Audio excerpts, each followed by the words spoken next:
Okay. Um, no intro. I'm gonna cover up that. I hope it's too blurry to see. This was actually sent to, not my house, like not where I live now, but it's sent to my dad's house, so I don't want to accidentally dox my dad. Um, yeah, we got 2005, January 2005 Game Informer. Featuring Snoop Dogg. Man, I'm just gonna start reading it because I don't. So I know this game never came out, and this has been like something that's been in my head for a really long time because just this cover is like when I heard about it in 2005, I didn't really care about this game because it was like, oh, whatever. Like, you can be Snoop Dogg in True Crime Streets of LA, so I didn't really care that he was getting his own game. But just like looking back on it, that it's like we almost had the Snoop Dogg game, and I don't mean like Way of the Dog, like that rhythm game that came out, that rhythm fighting game. I mean just like we almost got Snoop Dogg the game, but it's like, or at least what he wanted to like put forward as like his life, like, you know, my life a video game. Here it is. And I know I've read through this, but if I'm bad at reading now, I was awful at reading in 2005. And so I know I didn't, also I had lack of interest, so I know I didn't read shit about what this game was going to be. And it's not now until an adult that I can appreciate, like, just what a fucking weird idea this is. And I really want to read it. So I'm going to peel it open. We're going to be met with Bam Margera's big dumb face. Also, this is just kind of, I'm trying a new setup here. I've got a camera rigged up there. And it's going to be a little more comfortable for me than sitting at an angle trying to push this up into the camera over my shoulder like I did last time with the Tips and Tricks magazine. The problem I'm having right now is with the lighting is if I start to take up this area over here, I don't have something to dampen that light with, like something to soften it, so it's just glare on these glossy pages. So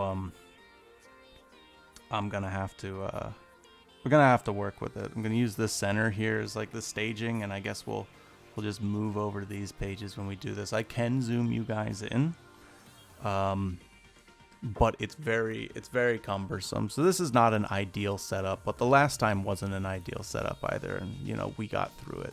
We got through that whole magazine. I don't know how much of this one I'm gonna read. I don't know how much my voice is really gonna hold out. Or maybe it'll, you know what, I think after I get to reading out loud and I get to talking, everything will loosen up a little, and I'll feel a lot better, and I'll probably end up reading like a ton of this. We're gonna skip some of the more boring reviews. I'm promised not to get too caught up on like the editors and stuff section this time, but I don't know if Game Informer's staff is anywhere near as I guess not their staff, but their bios are anywhere near as kind of goofy and stupid as Tips and Tricks, which I don't know if they will be.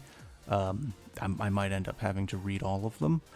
But then again, that was from a different era. That was from 1998. And this is from 2005. And so, you know, 7 years. I'm actually kind of afraid that, like, we had a lot of fun, or at least I did, going through that 1998 Tips and Tricks. And I still want to read the other ones that I have from like 1998 and 99. Actually, I think they're all from 98. I think one of them might be from 96. But I'm afraid that it's like, 2005 might be too late, and that like goofiness might be like gone from some of this, and this might read more like a publication attempting to be serious. I don't really remember where Game Informer was at back then. You know, I know I got it every month. I think I got it starting in 2001. Yeah, because I have like a decrepit one that we might look at on one of these streams sometime, from 2001, December 2001, because my dad signed up for the GameStop card. when he got our GameCube. I think it was the GameCube at least, or our PS2 or something, and it has StarCraft Ghost on the cover. But the magazine, all the pages are there, the cover's there, it's held together with tape. The thing is falling apart. Anyway, what are you staring at? Get in the van. I don't like this at all. I don't like that Bam Margera's the one saying that to me. I don't want to believe that Tony Hawk has anything to do with what's going on up here.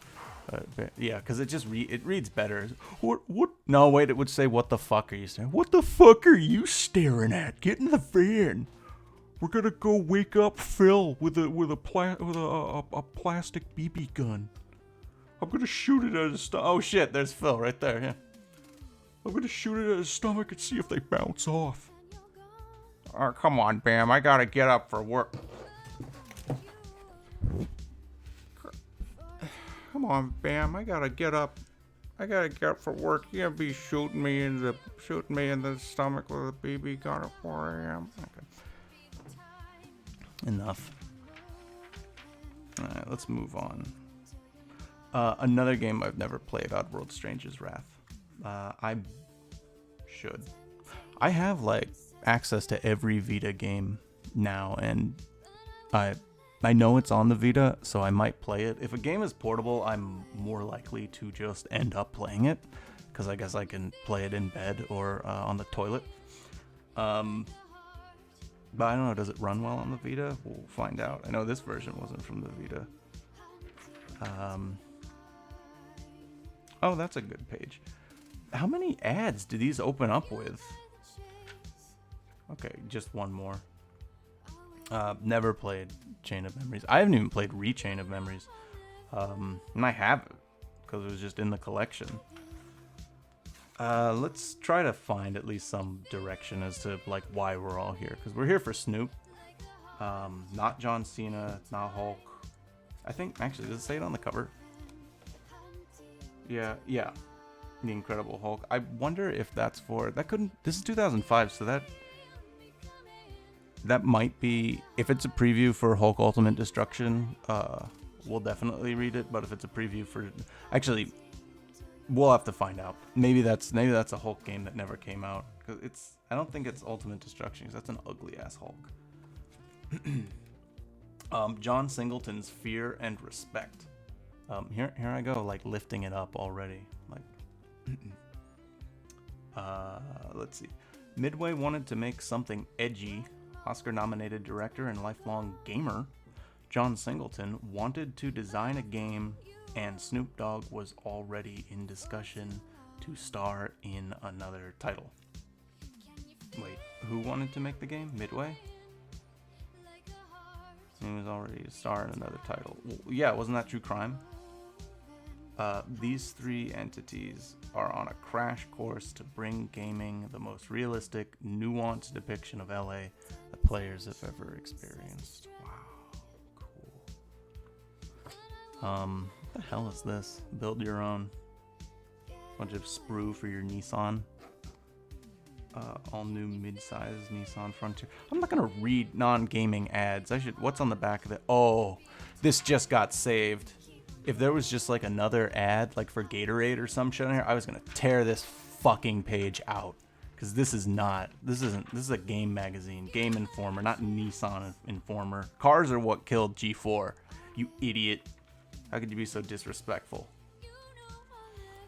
Ooh, there's a big staff section with tiny writing and not silly pictures at all. They all just kind of have headshots. Do I miss tips and tricks now? With their weird silly pictures and the one guy who won't stop turning on the flash? What does he have to say? For Andy McNamara. What does he have to say for himself? He's all yellow. They're all tails. Hollywood is an amazing entity.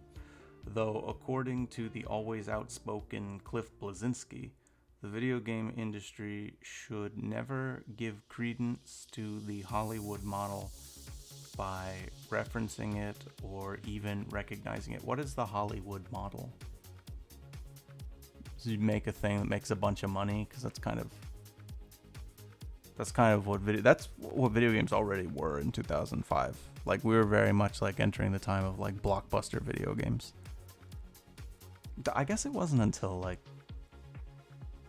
post 2010 though that games started getting budgets that were like, you know, really up there though. We need to go back to PS2. I tend to agree with him, but you can't ignore its influence on video games, and that the marriage of the two industries is inevitable. Oh, yeah, he's kind of a smart guy. Alright, one paragraph down, we're doing good. Hollywood has a big interest in video games. I come across it all the time, and I don't just mean games based on movies. Most of the major motion picture companies now have executives in place whose sole job it is to work within our industry. Even the talent is interested. I focused so hard on like just getting that out, and I did a pretty good job like getting through that entire paragraph. I didn't comprehend any of it. So there's even the talent is interested. So I guess, does he mean like stars want to be in video games? In some cases, like with Vin Diesel, the interest is genuine. This is a guy that really likes video games. Really likes video games. My arm's getting tired from holding up a magazine. I did work out yesterday. Sheesh. He really likes video games. He wants to be a part of them. Much like our cover boy this month, Snoop Dogg. But there are far too many people and companies that are only here because they can smell the money like sharks in blood-infested waters. There are Hollywood agents out there right now working their tails off, trying to squeeze as much cash as they possibly can out of the video game industry, simply because they know the money is out there. Actors and movie companies that are just going through the motions to rake in a little more cash will find that gamers aren't as easily fooled as many have you think. Oh boy. I'm using such a high degree of focus, I don't even want to riff on that. This is incredibly dry too. Like, I think like when I was a kid, like I would kind of just read reviews and stuff out of this magazine, and I love the envelope art section. I hope this is one of the ones that, I know they took it out at some point, but I hope that wasn't I hope this is before the point where they took envelope art out, because that's like my favorite part. But this is a lot drier than Tips and Tricks. Yeah.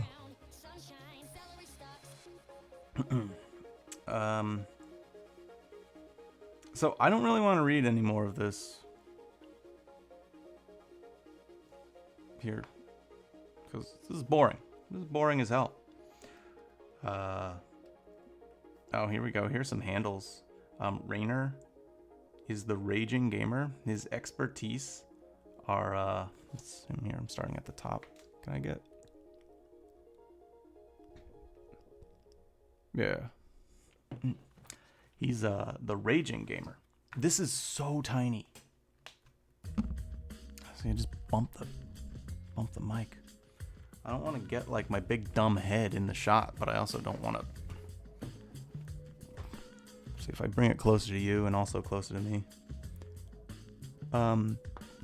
RPGs and fighting, not fighting games. His fighting are his specialty. RPGs, fighting, action, platform, strategy, and sports games. His interest is substituting Halo 2 for sleep. Shut-Eye is for suckers. Star Wars Revenge of the Sith. My pants feel funny. Huh? Jesus. House of Flying Daggers. The Return of Underoos. Hooray. I never have to be an adult. Wow, this guy is just like so much soy coming out of this guy right now. Um, Orion Pax. Who the hell is Orion Pax?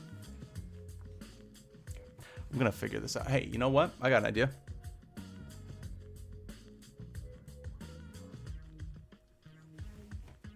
There we go. Look, I don't even have to lean in because I can just look at the screen. Oh, that's pretty cool. So he dislikes snipers in Halo 2. Shoot me again, and, well, you'll be sorry. The gaming lull after the holidays. Where's my Halo 3?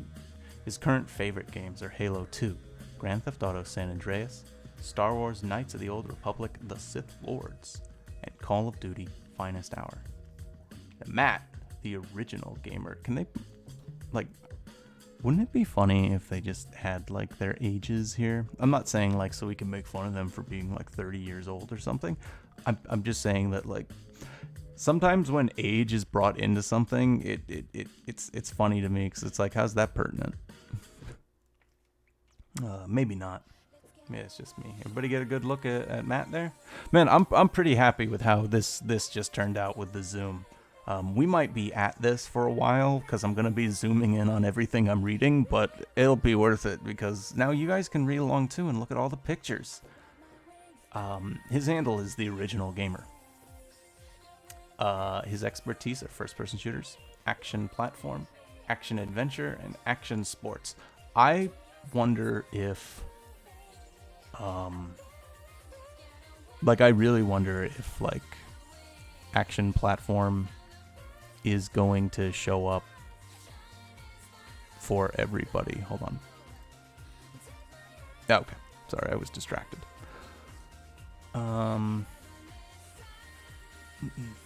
So his interest, Comets on Fire's Blue Cathedral. I assume that's an album. What's Love Got to Do With It by Tina Turner. Okay.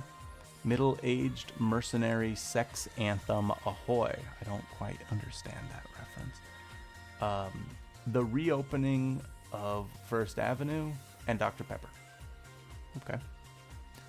He dislikes putting my video game hookups and controllers in a safe place, so he just leaves his shit all over the floor. Then forgetting where that is. Okay, so I guess he does actually put them in a safe place and then forgets about it. I just leave all my shit all over the floor. Don't forget that. He doesn't like mice, which, you know, Matt, we got a problem. Why don't you like mice? They're cute. The closing of First Avenue. Okay, so he's waiting for First Avenue to open up. This is like really where he is. Gotcha. Do you live on First Avenue? I assume he's like been in the office, and he's like, can't wait for First Avenue to open up so I can, like, go home. Play his current favorite games of Halo 2, Grand Theft Auto San Andreas, Super Mario 64 DS, and It's Mr. Pants. Interesting. Hey, real quick, I'm going to pause the stream for just a minute. I'm gonna go get some water because I'm having a bit of dry throat right now. So, be right back.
Okay, I'm back. Now that I think about it, I should probably get the Genki Rockets off of the playlist. Because for like years and years, I was like, oh, that's that No More Heroes song. And I did not know that it is, it's like, it was not a song made for No More Heroes. Excuse me. Because in like the remakes and stuff and the HD version, they couldn't get, they didn't license Genki Rockets. So I wonder if this is going to get me muted. Let's skip. Go to anything else. Alright. So, did we finish Matt? We finished Matt. Let's move on to Kato. The game Katana. Oh, Kato, you don't have to. Did they make you call yourself that? Because you don't have to be that if you don't want to. You know, I'm just saying, like, if we were all playing Star Trek out on the playground, you don't have to be Sulu. His expertise is sports, racing, action adventure, action platform. Okay, we're 3 for 3 on that. His interests are suede heads.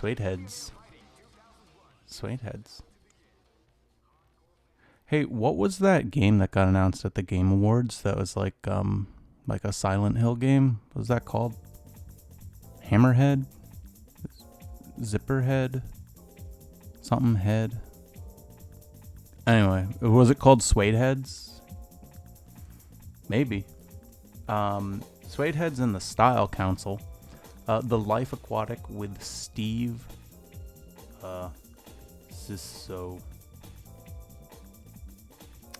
Casino. And his interest is also that all of his limbs and digits are where they're supposed to be. That's not a very like katana kind of guy thing to say. Like, you would expect that I guess it's that he has such appreciation for the katana, he knows how easily limbs and digits can be severed. So it gives him an appreciation for having his still connected. That makes sense. He also is interested in Ron Artest's Band of Vigilante Justice. Okay, that's Brand of Vigilante Justice, but it's fine. His dislikes. He dislikes that he don't have the balls for a life of crime. He dislikes wanting to clean my entire house at 3 a.m. like a manic depressive. Those are the only things he doesn't like. Cool. He says that he dislikes wanting to do it. Does it mean he still does it?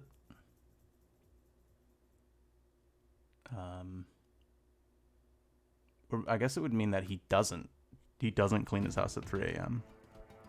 Or he doesn't, and he likes doing it, or he doesn't dislike doing it. I'm moving on. I'm going to move on. Metal Gear Solid 3 Snake Eater. Sorry, this is current favorite games. God of War and Lord of the Rings Battle for Middle-earth. Alright, Lisa. Her handle is La Game Nikita. I wonder if they change these each time just as like joke names, or do they keep them? And could I find them on Xbox Live at the time? Under those handles.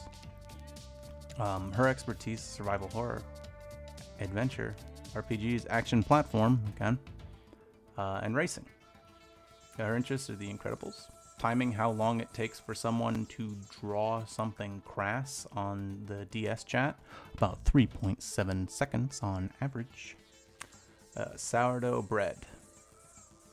Fuck you, Lisa. Okay. She dislikes puke on TV. Wow.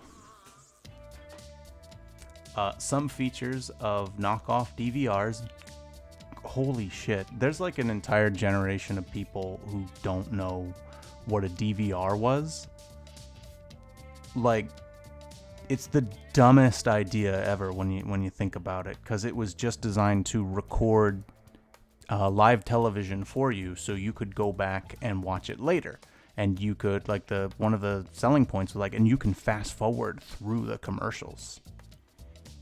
And just in like an on-demand age, the idea of like of like, oh, I'll never miss my favorite shows, because instead of like, tuning in to when they're on, I just set a digital recorder to record them as they're broadcast and compress them down and make them look and sound like shit.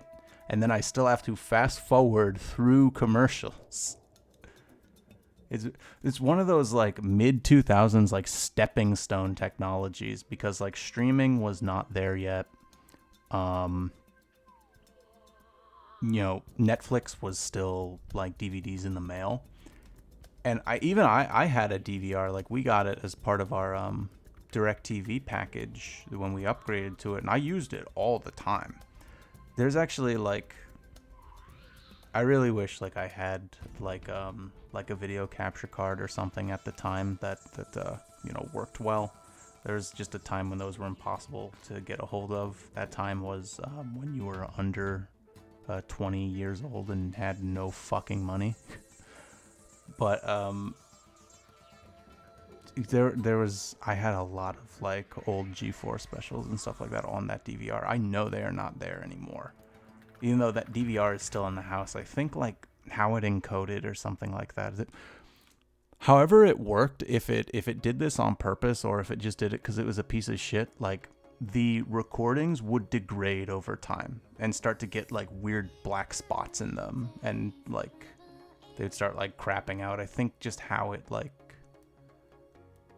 stored everything would like, is there a, okay, yeah, that was like a little hair there. Oh, look how big my hand is. Reaching for the camera. Let's move on from Lisa to Jeremy. Oh, Jeremy, Gamezilla. Cool. That's his handle. First-person shooter. His expertise, first-person shooter, survival horror, action platform. Again, fighting. Okay, this is a fighting guy. Strategy, RPGs. Interests, games that let me eat the brains of my foes. Finally! I guess all of this has to be forgiven because doing this was not lame yet. It really wasn't, because like this was long before like 2012 when like shit got epic. So this was actually like really cool to do. So, this is quaint. I'm not gonna make fun of them for this. This is also because I can't possibly come up with anything funny to say about any of this because I'm using 100% of my brain right now just to read words out loud. He's also interested in coupling season 4 on DVD. I don't know what coupling is. Seed of Chucky, a family drama with killer dolls. He dislikes the fact that all movies aren't as good as The Incredibles. The Incredibles just come out in 2005. I guess so. He dislikes dreaming about playing Halo 2. Please let me out of your grasp. He dislikes the amount of... He dislikes the amount of money I spend on comics. He dislikes DVD overload. I don't know what DVD overload is.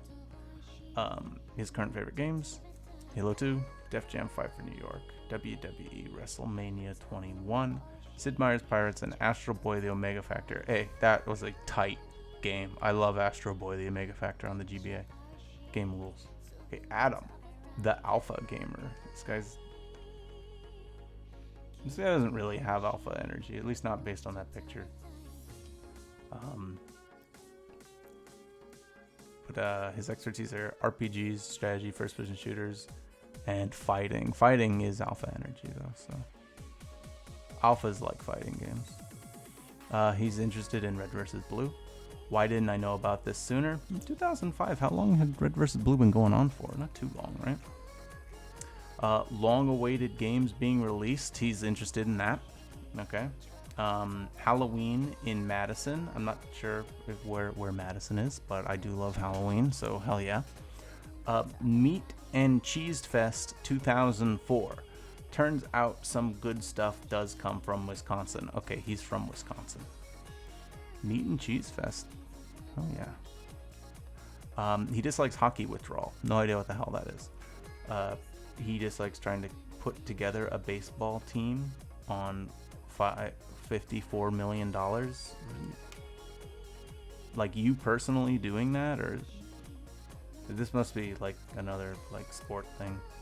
Fans who think they're entitled to abuse players. Okay. His current favorite games: Halo 2, Lord of the Rings, Battle for Middle-earth, Medal of Honor, Pacific Assault, World of Warcraft, and Guild Wars. Guy's double dipping. Will we be able to get down to Miller? Because I'm running out of space to push this magazine up. Joe, the real American gamer. Expertise, RPGs, RPGs, adventure, strategy, platform, puzzle, not action platformer. Which I guess Adam up here broke it because he doesn't know shit about platformers. So I was wrong. They don't all have platformer in there. Just platform, not action platform. So that's like Super Meat Boy? No. And puzzles. First puzzle gamer. Oh yeah. He likes The Incredibles. Becoming a demon barber in London. Cool. Thunderwear. I don't know what that is. Spiced apple brew. Is Thunderwear like underwear that makes your farts louder? That's like something from All That. It'd be like a product. That's like a Cinco product. Anyway, spiced apple brew. Pour that down your holiday hole. Gross, Joe. Punching lumberjacks for fun. Joe, you suck. Why would you punch a lumberjack? Why would you do? They don't hurt anybody. Like, lumberjacks only help. They bring like. First of all, they bring like building materials anywhere they go. But like, if you have lumberjacks in your community, they don't even. Their culture is very much their own. I'm moving on. I'm moving on from you, Joe. I don't care about everything else here. Go fuck yourself, Joe. Don't punch lumberjacks. That's like punching a first responder. All right. Miller, the once and future gamer. These handles suck, by the way. There's no way you're going to get these. He likes fighting games. So we'll read him. Well, I'm pissed off now. Halo 2 is a near religious experience. When the hell did Halo 2 come out? That was like November 11th, 2004. So, okay, this was January. So yeah, they're still all playing it. He likes snowmobiling season. That's cool. Apple empanadas. I'm with it. He dislikes getting kicked in the face. Me too. So do lumberjacks, Joe. Watching my coworkers eat scorpions. I don't know. Like, if they want to.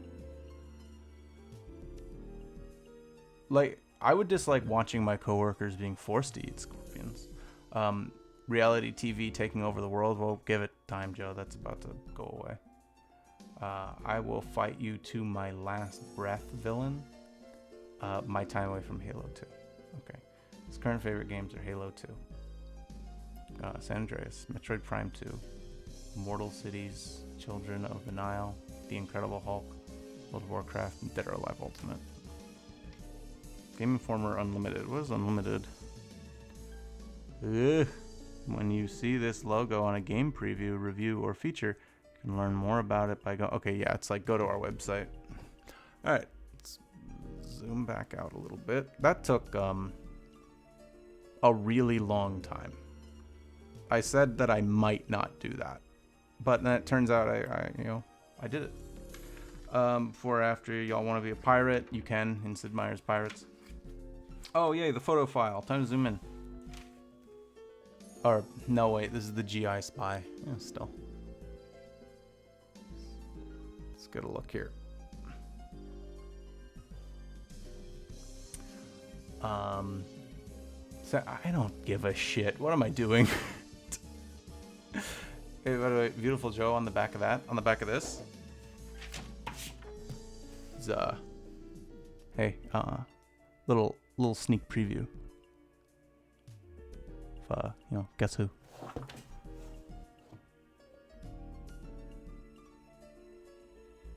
I do want to know what number 1 is, so here we go. Sammy's and Pacheco.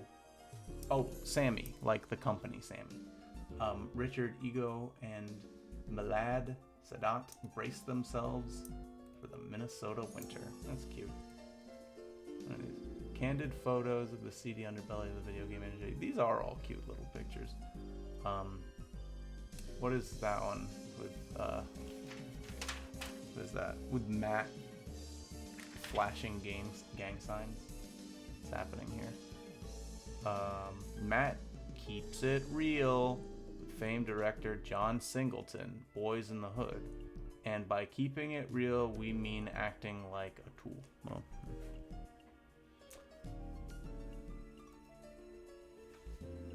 what's she holding? Number 4. Number 4, Tecmo's Melody Fighter shows GI Spy the joys of flesh ground. Holy shit, I'm so sorry. Fresh ground wasabi. Oh, that's what she's holding. Okay.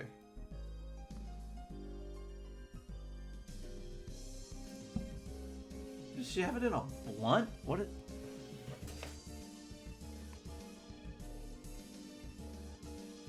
Oh no, that's like the wasabi root or whatever, and she's like grinding it up. Okay, like I thought what I was seeing here was that this was some kind of like, you know, the ketchup packets at Chick-fil-A?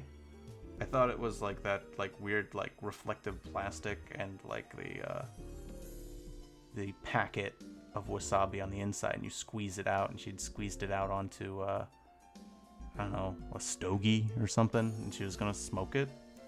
There's a lot going on there. Like, I mean, I'd take a picture of that.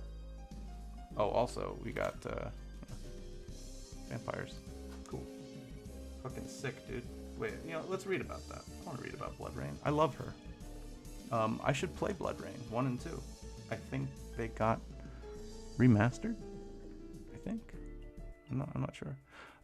Vampire Vixen Blood Rain stopped by MTV's Headbangers Ball along with Majesco founder Morris Sutton and the new company CEO Carl Yankowski. Oh, I know what she was doing over at MTV. She was getting ready for her video mods debut. We will... I would love to watch video mods on here, on the stream. But, like, it's all, like, it's like Blink-182 and stuff like that. It's stuff that you can't... I'll just get muted. But damn, that's such a funny concept. For all the wrong reasons. Dear GI. Here we go. Okay. Let's see some stuff. Primal Inc. Dear GI, the readers strike back. One of my favorite video games is Primal for PS2. And I have decided to adorn myself with the same tattoo as the game's heroine, Jen. Now, a friend of mine insists that SCEE Cambridge could sue me for copyright infringement. I say no way. To help us settle this dispute. I mean, they couldn't. Yeah. Since you're contemplating transforming yourself into a walking advertisement for its product, Sony probably won't be too upset. Just don't get all entrepreneurial and start a small business in which you charge people admission to gaze at the admittedly cool symbol emblazoned on your back. Then you might have some trouble, especially if you also set up the obligatory gift shop selling I Saw Lindsay's copyright infringement and cram it Sony t-shirts. Otherwise, you should be okay. That was pretty funny. That was a pretty cute little response. I've been a subscriber. Talkin' Purdy. I've been a subscriber to Game Informer. This is so strange. Like, this is such a weird way to read that I'm doing right now, but this is working though. I like having it up on a TV screen 6 inches from my face. It's like a video game. This is just a long RPG cutscene.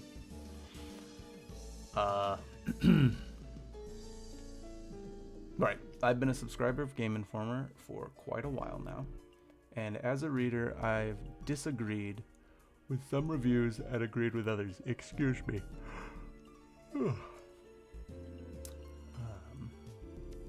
To disagree with your opinion is one thing, but I rarely take issue with the words you use to express that opinion. However, in your Rome Total War review, saw a classic example of what I like to call pretentious word use. That would be the usage of verisimilitude. Do I know what the word verisimilitude means? I don't. I don't actually know what verisimilitude means. I studied Latin, which is where the word comes from, and I have a robust vocabulary, so I perfectly understood what you were trying to say. I can estimate, though, that only a small percentage of your readership even knows what verisimilitude means. It is an obscure word that has an easy substitute: truthfulness. It struck me as odd that you would use a word of this caliber. This isn't an intellectual magazine. It is a magazine that reviews video games. John Levine via email. Oh wait. Lindsay Cook, Orlando, Florida. So I wonder if like that means that this one was written in from Orlando, Florida. They send it in snail mail. That's adorable. I would love to receive snail mail.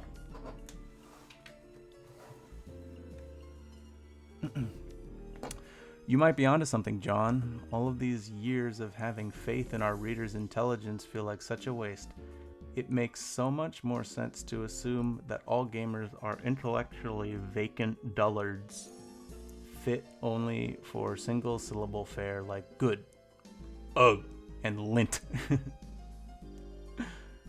However, for you lucky readers who, like John, have a robust vocabulary and perfectly understand those big scary words, we have a real treat this month. We managed to obtain special permission from the Federal Department of Pretentious Words to use both moribund and puerile in the same issue.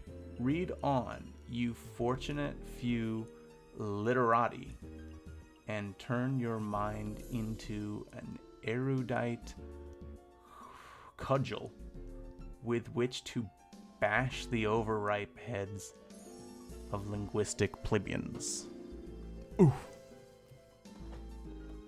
When Phillips attacks in your November issue of GI 139, you mentioned something about Nintendo losing a court case to Phillips over the Legend of Zelda franchise. Please explain this and be serious. Yeah, it was for they let them make the CDI games, right? That's how the Faces of Evil came to be, and the Wand of Gamelon. When it comes to Zelda, we're always serious, except for the odd boy in green tights crack. He doesn't wear green tights. He's never worn green tights. He wears white tights or no pants at all.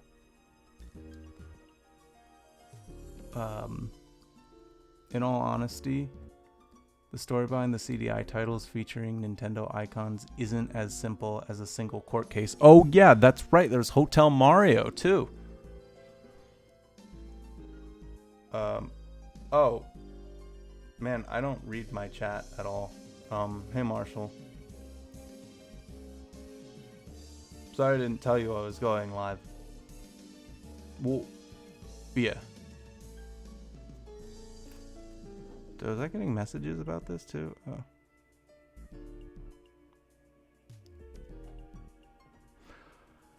Oh.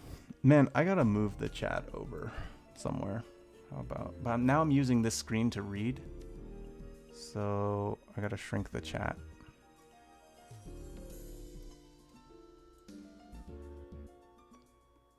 How about this? Does this work? Okay, there we go. Let's see. It isn't as simple as a single court case. Nintendo and Philips have been... I don't think this one's going to be very funny, and we all know the story there. I want to read Tales of Oversight. In your article, the Tokyo Game Show 2004, 139, is that? Yeah, wow. People have a lot of problem with this one. And that's from 2004, because this is a 2005 one, so this is from a while ago. You wrote Tales of Eternia is a new RPG coming out for the PSP. Isn't it just a remake of PlayStation Tales of Destiny 2? It sure looks like it from the screenshot. You have indeed caught us in the throes of a filthy, detestable lie. Tales of Eternia is essentially the same game that American gamers got in Tales of Destiny 2. Not a new entry in the series, however, remember the PSP version is a remake, not a direct port, with enhanced gameplay and graphics. Blah, blah, blah, blah, blah. No US plans for the title have been officially announced, but given the success of Tales of Symphonia on the GameCube last year, is whatever. Oh, dealing with loss. Shit, dude. Oh, these are 2. Both of them dealing with loss. As a hardcore fan of the Tony Hawk series, I'd planned on obliterating Thug 2 by completing absolutely every goal. Hold on. There we go. Every goal on every difficulty setting, plus finding all the gaps. Whatever that means in Thug 2. I don't remember what the gaps were. It took hours upon hours of constant playing, but eventually I got everything done except a few things. I decided to take a break, but when I went to save my game, the PS2 froze on the overriding screen. I sat there for about 20 minutes, but eventually I gave up, shut off the system, came back later, anticipating that I would attain my goal and earn my bragging rights, but when I tried to load my save, I only saw the word damaged by the save file and an echoing Joker laugh in the background. All my hard work down the toilet. Only a gamer knows true anger, hatred, and regret. Holy shit. I recently came home from... So that was David Berhos. B-Hall. I recently came home from a hard day at work, looking forward to sitting on my couch and playing some games, when I realized that someone broke into my house, stole my PS2 controllers and memory card. The funny thing is, the thief took it all across the street and sold it at a pawn shop. I went there first to ask if anyone had traded in my things. Called the police to file a report, asking if I could get my gear returned to me. I was told that the detectives might need it for evidence, so it could be a while before I get anything back. I would go buy it all again, but without my memory cards, what's the point? I'm just screwed, I guess. That's really sad. Alright, let's zoom on out here. Oh shit, hang on. What the fuck is this? Al's Discount Surgery. Blizzard's Cold Soldier. Oh, cold. Yeah, Cold Soldier. Blizzard's Cold Storage DLC map. Uh-oh.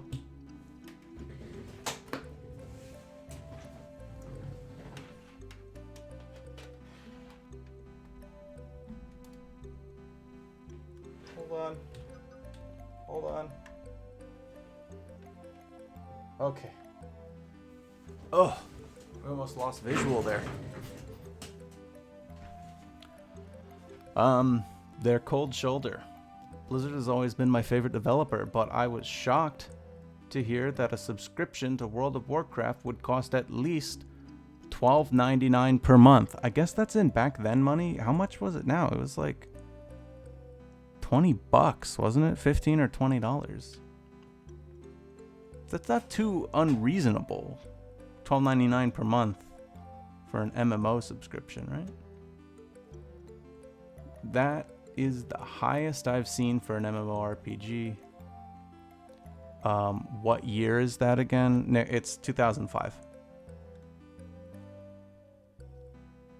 See, now I have the chat right next to where I'm reading so I can see it. Yeah, this is a January 2005 Game Informer. We have not gotten anywhere near reading about Snoop Dogg because I won't stop reading the listicles and shit. That's the highest I've seen for an MMORPG, and it is simply unacceptable. I understand that most online games have fees, but this means I would be paying over $200 for one game and the right to play it for a year. It's just outrageous. I think at that point, didn't they have it so that you could buy like a year of game time for like, that's 17.8. What's 17.8? Dollars. What is? Inflation. Oh, you mean like in back then money. Okay, yeah, so it's, alright, so I guess it costs a little more than FF14. Yeah, okay, I guess that's asking a bit much. Then, should have been more like $10 in back then money. But anyway, I don't know, did they always have the, like, the year subscription? It seems like every subscription service, because like magazines started, $20 a month is a bit much, yeah. I gotta find out how to put my chat on screen so that like I don't just seem like I'm just going off on a tangent reading people's chat out loud. But anyway, maybe they'll get to it down here. Welcome to the online gaming business strategy. Before you go crying foul play, let's do a little research. EverQuest, Final Fantasy XI, and Star Wars Galaxies, three of the most popular MMORPGs, are all currently in the $13 to $15 per month range. It shouldn't be too surprising that World of Warcraft and EverQuest 2, the two most anticipated additions to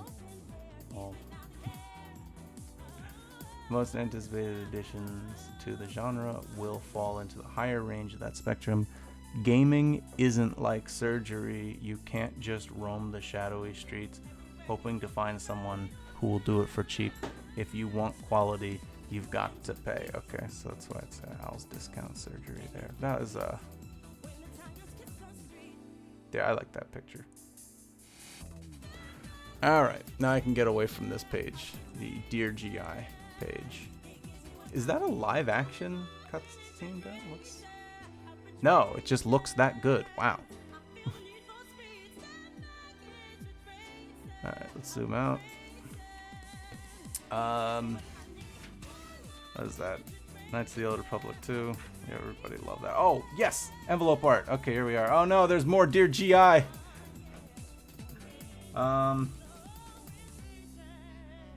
kind of want to read them. We'll look at envelope art instead. Alright, sweet. I'm glad we have envelope art here to look at. The January winner is another masterpiece by George Hinkle. The Mysterious Genius of GI Envelope Art. See, man, I don't know what you won in envelope art. I like Tips and Tricks magazine's sections at the back more. They would print more pictures, more fan art, of worse quality, and it would be in black and white. In the back pages, the back like newspaper like pulpy pages that they just printed all the cheat codes and stuff on, they would put the fan art down there, and it was like pencil drawings of Sonic the Hedgehog and shit. It's great. But these are cool too. I don't know who the fuck those two are. Are they from like Crimson Sea or something that was big in 2005. Oh, Ryulin Lee. Okay, first we kick ass, then we go to Claire's for more fabulous accessories. So I know what he means by Claire's. That like used to be like, that was like your fairy core store back in like 2005. That's where my sister got her ears pierced. All right. All I need to do is draw, paint, scratch, spit, or carve the best darn envelope art you can think of. Send it to us. Please include your name, phone number, and return address on the back of the envelope. If you're the monthly winner, we'll feature your work in GI and you'll receive a video game prize from the Game Informer Vault. I wonder if he got like a picture, or if he got like a copy of like The Simpsons Bart's Nightmare on Sega Genesis or something like that. If they just sent you a random game that like you didn't want, and you get like like a Sesame Street Atari game or something. Here's one that really caught my eye. I like it. I like Raziel. I can't possibly fit it all on screen. We're just gonna scroll down it. Of course you can trust me. Now just close your eyes and you'll get a big surprise. Raziel wouldn't say something like that, right? They're pointing to that one there. Raziel wouldn't say that. Don't like write like little riffs. Wait, sorry, was this the guy who submitted it? Did they submit it with the quotes, or is this? Let's see. George Hinnacall. Oh, I'm sorry. I read like George Hinnacall as the winner and was looking at this picture here, because it certainly looks like that's the winner. The winner's over here, and we'll look at him last. Yeah, I don't know who's like trying to make a big joke about Raziel, but I don't appreciate it. Okay, I haven't seen my friend Raziel in a really long time. And, you know, and I see him, and you guys make it seem like he's gonna like, I don't know what, give you the hard gay or something. Grow up, 2005 Game Informer. The way this guy's striking the pose, you think he was humanity's savior or something. There's really not that much of. I keep hitting the wall when I try to push up all the way. Oh, there's spoilies. That's a really good picture of a car. It looks just like a car. When Kato drives something into the parking lot, we all feel a little bit smaller. So let's just move on. Here, David Pena. That's a really nice picture of Kingdom Hearts. Sora's a sucker for those old-timey black and white glamour shots. I don't like any of these things that you're saying. I'd rather just like look at the picture and not read your quips. I like your responses to letters, but like you guys gotta just quit this. I might just do a stream where I still have a lot of Game Informer magazines, and I might just start cracking all of them open on a stream just to look at all the envelope art and not read anything else from them. Here is the actual winner, which, like, I don't know. Sometimes you gotta just like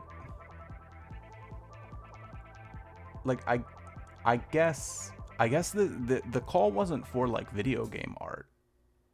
It was for like, hey, just make some art. I think this guy also won in one where he drew like a Code Veronica character. Really cool. Yeah, it is cool. I'm just like, it's sort of like he's sort of like coming in here big dicking super hard because we have like, you know, we have like a picture of Raziel that's cool, and then like this you know, pencil Kingdom Hearts, and actually that one, you know, pretty cool. Well, you know what? Now I guess when you look at all this, none of these are like incompetent little like crayon pictures or anything like that. They're all like pretty like good art with like really good fundamentals, and then there's just this guy who's like, this looks like it's taken from like the Necronomicon, not the fictional flesh book, but the Giger art book. I guess in my head I had already forgotten that it's like, oh yeah, they just showcase like all really good art, I thought it was like a bunch of, my mind went immediately to like, yeah, it's all these like little crayon drawings by 12-year-olds, and then you just came in here big dicking super hard with your like super freak. Anyway, I guess I'm gonna skim these. What is this one a response to? Oh shit, it's just black table. I'm sorry. Oh, I think this one's a response to the guys who lost their shit. No matter who you are, there are certain things in this life that will form a bond between you and other people who have suffered the same tragedy. It might be the death of a pet, emotionally harrowing experience, or the sudden loss of hours of your video gaming career. Gentlemen, we speak for all gamers when we say that you have our deepest sympathies, and you need only look as far as your fellow gamers for hope, support, and memory cards with saves to copy. Anything to help ease the pain. I'm waiting to come across one that was as funny as the tips and tricks one, where the guy was like, how many hours did you put into Mortal Kombat 4 to find out all of the secret codes for it, and also can you send me a copy of number 4? Oh boy, hold on. I just heard an alert go off. Give me 1 second.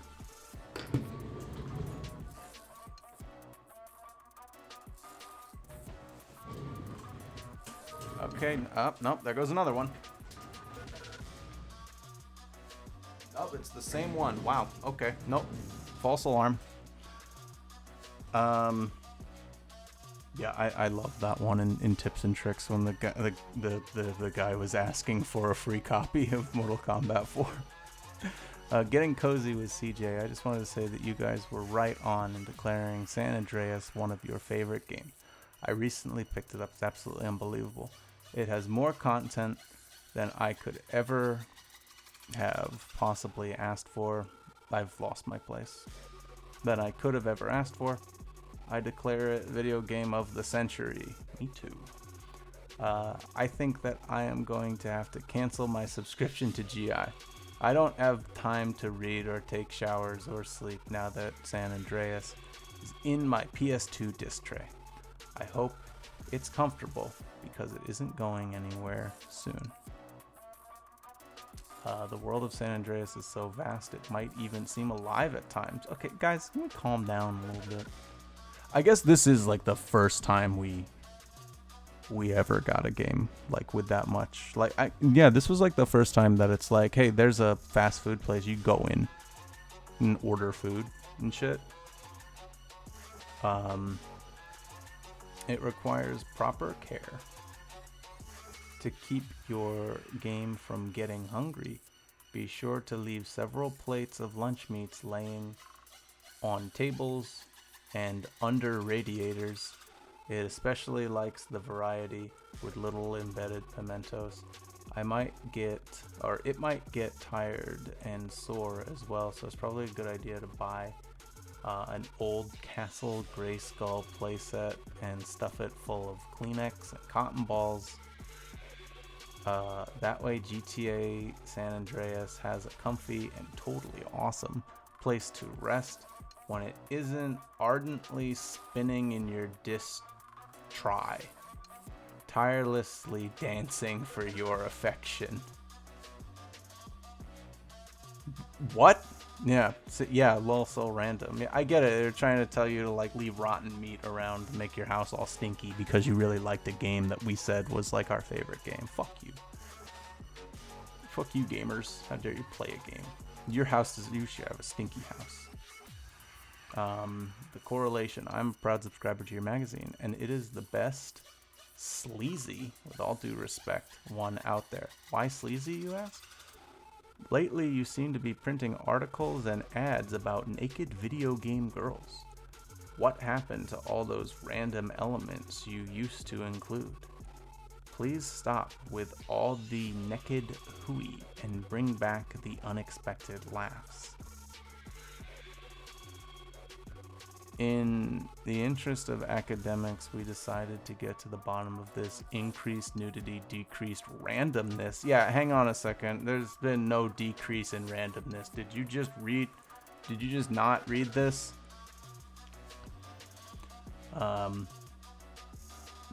Decreased randomness relationship. We asked our resident statistician, Professor Science. Now, what a bitch, lol. Fuck you, Aaron. His name's Aaron? Oh, he's from Yahoo. Professor Science to analyze the trends and offer his professional opinion. What follows is a transcript of our discussion. Oh no, I'm getting up against the wall again. It seems obvious that your humor-secreting glands mysteriously shut down in the presence of nudity. Game Informer. How do we funny ourselves back up? Classes? Drugs? Watching Johnny Dangerously? I don't know what Johnny Dangerously is. The problem? This is Professor Science. The problem? I'm itchy and too lazy to scratch myself. The solution? Killer bees. GI, backing away slowly. Of course, thank you for your time and expertise. Professor Science waltzing by himself. I have a PhD in lipstick. So despite inconclusive results, we decided to try to refrain from naked hooey in the future, though we make no similar promises regarding horse feathers, poppycock, or balderdash. We're only so strong after all. Yeah, I didn't like that. I didn't like that at all. You know what I do like? I like Mr. Driller on the DS, and I'm glad he's right here. It's cute.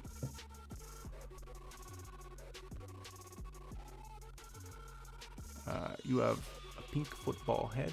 You're Mr. Driller. You're running out of air. What the fuck?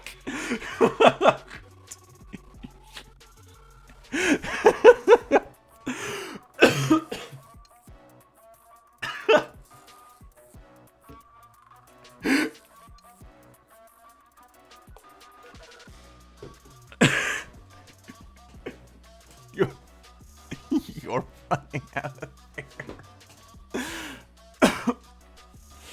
Oh wow.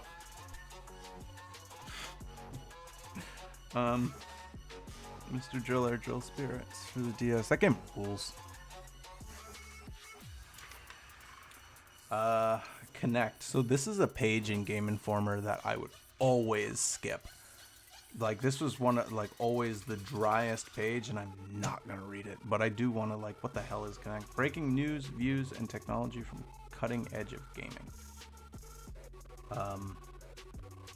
EA industry comes under fire for labor practices. Wow. But even back then, that was still like newsworthy. Where it's like, oh god, they firing people. We're all sick of working conditions. Hope something happens to fix the situation. I got bad news for whoever this quote's from. All right. Well, I don't want to read like the bummer. I'd rather read this one sentence about Mech Assault 2. One man, many weapons, infinite destruction. There's words down there. I'm not going to zoom in on them. I will read them. In Mech Assault 2, you are one of the... No, never mind. I'm done. I'm not reading white text on a... This is not glare, by the way. This is just like the metal, brushed metal, like, reflection. No, thank you. My eyes already hurt. Holy shit, Nick! Look, it's American Chopper, the game.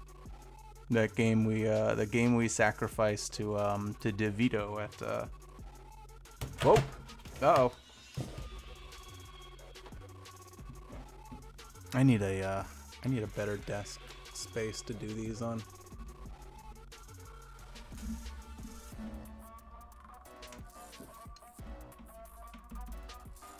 Okay, I think we're okay now. God, this could just... It's my keyboard that I've had to like sit up against the wall, and sometimes it falls over and unplugs the camera. Whoa, hold on. I'm getting overstimulated here because there's also PSP, my favorite thing. PSP for under $200. Sony's also talking about battery. So has it not come out yet? I remember the PSP was like $250 when it came out, right? I'm actually super interested in seeing what people were saying about the PSP. I love the PSP. So let's get a little zoom going here and let's read circle text.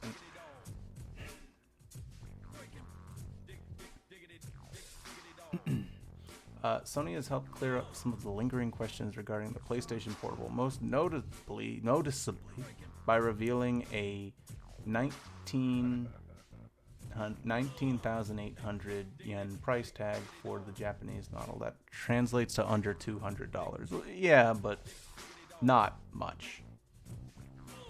A price that is expected to hold true for the. I guess there is a big difference from. Yeah, the charge battery pack warning was from when the plug fell out. Anyway, price is expected to hold true for the PSP when it releases in America's first quarter of 2005. When did I get it? I didn't get a PSP until like 2008, 2009-ish. The handheld will also come with an AC adapter and battery pack. Apart from this basic package, Sony is offering a value pack. Costs $234, which includes $333 for inflation. Oh wow. Which includes the system with all the accessories that will be sold separately. The handheld is scheduled to appear first in Japan, 2004. That already happened. Handheld is scheduled to appear first in Japan on December 12th, 2004. Wait, what do you mean is scheduled? This is January 2005. So did it come out or not? Sony is expecting a dozen games to support the system at its launch, 20 more rolling out before the end of the year. When the final... I don't know if I can...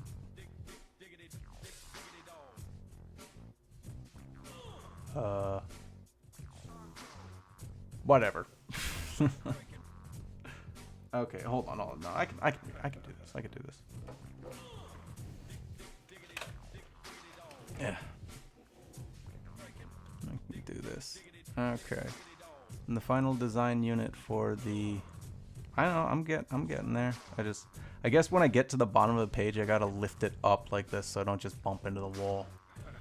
When the final design unit for the Page platform was announced at this year's E3, many of the industry and public thought that the unit would retail for $300 or more. Creator Ken Kutaragi recently denied that the PSP's price was influenced by the rival Nintendo's decision to charge only $150 for Nintendo DS. Instead, he says that it was because many of the parts in the PSP were made by Sony. I guess I don't need to do that now. Made by Sony itself. We set a price that's right to hit a sweet spot, said Kutaragi. The PlayStation Mastermind also weighed in on the topic of the PSP's battery life, doubling the early figure that Sony gave. Kutaragi said the rechargeable battery should be able to play games for 4 to 6 hours of continuous play when the screen brightness is set to maximum, the headphone volume to medium instead of using the built-in speakers, and without wireless LAN play. However, this wasn't absolute, as Kutaragi pointed out. A puzzle game will last longer, but Ridge Racer, for example, will probably be shorter than that, as the... Hold on. Meh. Nearing the bottom again. As the lifespan of the PSP goes on, however, and developers utilize it more efficiently, he said that he expects the battery to eventually last for a flight from Tokyo to New York, a 14-hour journey. Shit. Now we're in a really bad spot. For import gamers, Sony gave some good news by saying PSP titles won't be region encoded. It did stipulate, however, that games are tested for quality assurance purposes in the region that the title is intended for. So if you play a Japanese game on your US PSP, for example, it may not be 100% bug-free. Ooh. Man, battery was $45 for that thing? Really? Wow. $33 to get a replacement charger. Jesus Christ. And yeah, we all know how was the proprietary storage the cheapest thing? That's insane. Yeah, they also got a shit ass pair of headphones that you can get down there too. I have those. Look at that circle on there. It looks crazy. Yeah, American Chopper, the game. Check them out. All right. Let's get zoomed back out. Oh boy. Well,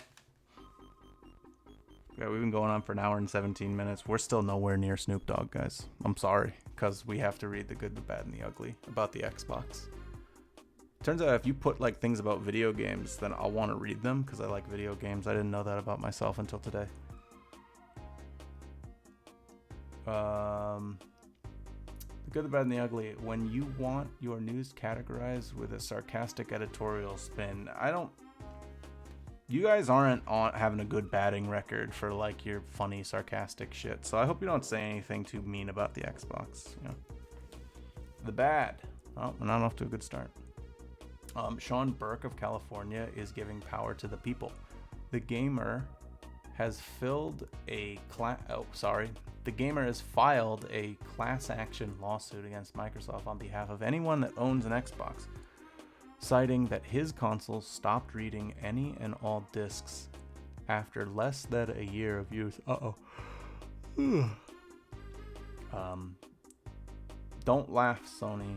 What does disc read error mean? Yeah.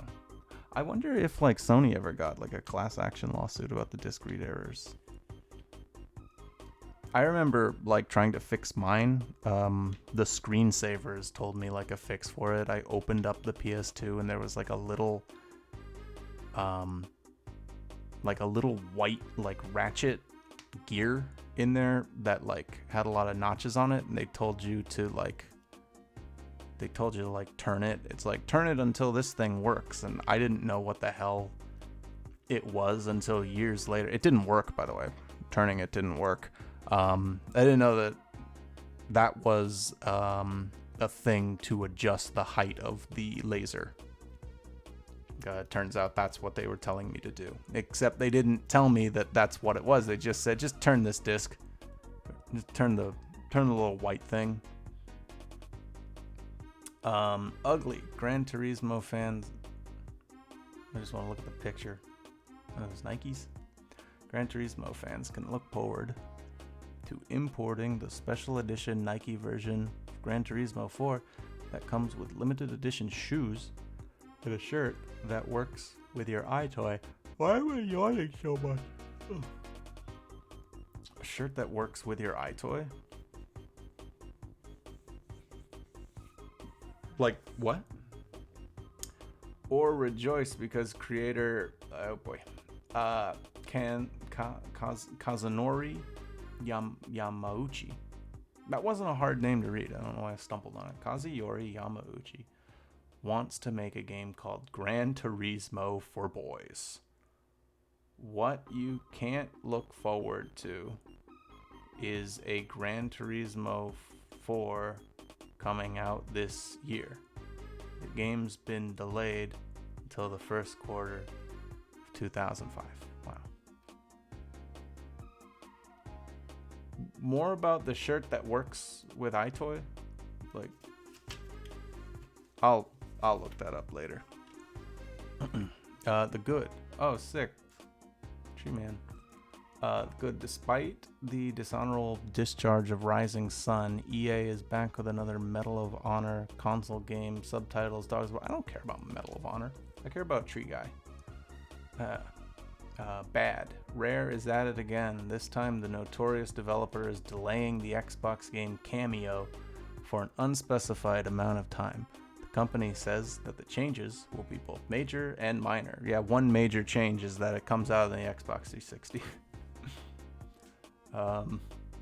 Good. LucasArts president Jim Ward let slip the publisher's new plans for an upcoming Star Wars RTS. The title to be developed by Petroglyph, which has employees formerly with Command & Conquer creators Westwood. Oh boy, dinosaurs. I think. The bad. After admitting, did whatever happen? Did the Star Wars RTS ever happen? I think so. That's Star Wars Empire at War, I would assume. I don't know if that's made by Petroglyph and it's the one being referenced here, but I know that's the Star Wars RTS, and it came out around 2006-ish. After admitting as much in our one-on-one interview last issue, Lionhead Godhead Peter Molyneux officially announced that work was being suspended on BC, which was being developed by Intrepid. The title was supposed to come out the Xbox early next year, but will be indefinitely shelved, probably to appear on Xbox 2 sometime in the future. It did not. That is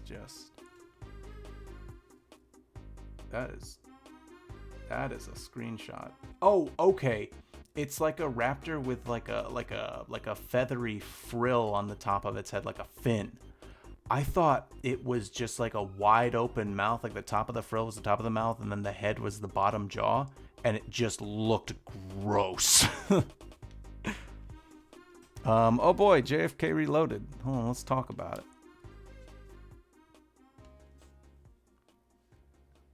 JFK Reloaded, ugly. What better way to mark the 41st anniversary of the assassination of President John F. Kennedy than by shooting him yourself? A furor has developed over Traffic Games' JFK Reloaded, which puts you in the shoes of Lee Harvey Oswald as he fires on the president's motorcade in Dealey Plaza. The aim of the game is, ironically, to prove that Oswald was the lone shooter. So the game is not only tasteless, but it's also historically inaccurate. I don't know much about the JFK shooting and all of that, so I don't really know. I remember that Attack of the Show had a thing where they talked about this, and I was just watching it on TV, and my mom was there at the time, and she said yeah, you will not be playing that game. And I was like, okay, I don't want to. I was like, I don't want to play JFK Reloaded. I don't want to play it now. Resident Evil 4 to PS2. GameCube still gets head start. Confirming rumors that have been running wild. For some time now, Capcom announced that Resident Evil 4 will appear on the PlayStation 2 at the end of 2005. The company says that the decision to break the exclusivity with GameCube is due to requests from fans around the world. Without citing any specifics, Capcom said that each version would play to the strengths of its respective consoles. Whether this means any exclusive levels or features remains to be seen. It means a lot of exclusive shit came to the PS2 one, and GameCube version just got dicked. Rumors are that Capcom is also preparing a move to the Xbox for the game, but that is highly unlikely, seeing as how the company has dramatically scaled back its business on the console. Director Shinji Mikami is said to be very unhappy about RE4 being ported to the PS2. Good news, everyone. He's unhappy. Since announcing that Resident Evil would only appear on Nintendo GameCube in the fall of 2001, the relationship between the two companies has been less than tight, seemingly destroying the exclusivity of the franchise. Oh, wait, hold on, what? Oh, between Capcom and Nintendo. Resident Evil Outbreak and its expansion pack, subtitled Final 2, appeared on Sony's system. Oh, or do they mean... No, it means between them and Sony. Oh, okay.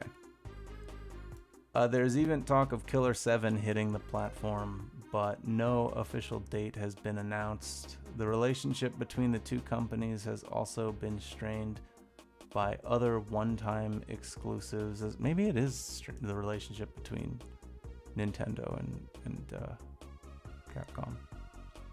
Other one-time exclusives of Beautiful Joe, which now appears on PS2. Then again, these days, the word exclusive only applies to a limited time period, as we see is now the case with Resident Evil 4. The GameCube version of RE4 is scheduled to appear on January 11th, 2005. Oh, this one probably has a review of Resident Evil 4 in it. I would assume.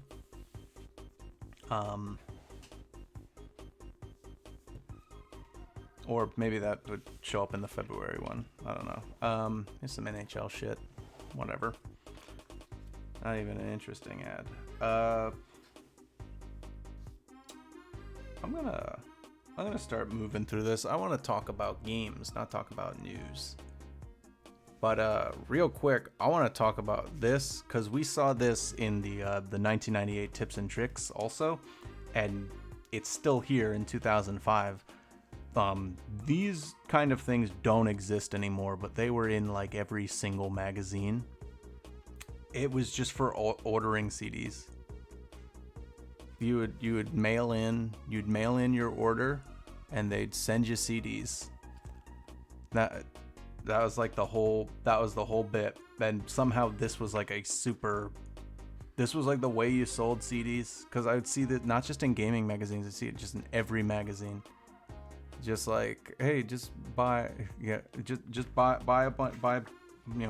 182, buy what's that? Is it Black Eyed Peas? It's Black Eyed Peas. Not on the back, they got more of them. They got The Cure. I think that's what's her face. Oh, 50 Cent. What was 50 Cent doing in 2005? What song was coming out? Hold on, let's see. Get Rich or Die Trying. Oh, okay. That's what album was coming out at least.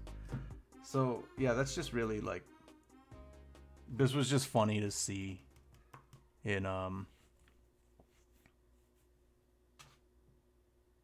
what do you call it? This is just one of those artifacts that's just like super interesting. And wait, do I still have the yes, I do. I still have the little bit of the one we tore out because I really, let's see if it'll do it. I like that logo. The doggy. Alright. Rockstar reintroduces San Andreas soundtrack features story prequel. What are you talking about? We've become accustomed to Rockstar delivering killer soundtrack. I don't care. Okay. I think they've got a rumors section here. I'm gonna read through the rumor section. At least just this is the things I like seeing. I like seeing speculation from back then about things that either did or didn't happen. And hope for Duke Nukem Forever is like the top one here. We know that nobody cares anymore, but a trusted development source told us that Duke Nukem Forever is actually looking quite good, and no, said source didn't try to sell us a bridge in Brooklyn at the same time. Yeah. Level 5 to PSP, Dark Cloud and all that shit. The Many Faces of Xbox Next, as people were calling it back then. I think 2006 was when we got 360. So yeah, the rumor mill would have really been going around at the time. A hot rumor is search for the surface that Microsoft plans to offer more than one version of Xbox Next. The Xbox Next HD would feature a built-in hard drive to go on sale about the same time as the normal Xbox Next. Ugh. Meanwhile, Xbox Next PC, which would come with a keyboard and mouse, CD burner, a version of Windows, and the capability to play PC games and surf the net. It's just a computer. Is rumored to hit in the fall of 2006, while Microsoft has long contemplated such an integrated system, including for the original Xbox. It's unknown if this time it's for real. That just really caught my eye. Name that game. Anyone think they can? Answer on page 28. Find out. A year after developer DMA Designs, later to become Rockstar North, inaugurated the Grand Theft Auto series, there was jacking of a different kind going on in this N64 exclusive title.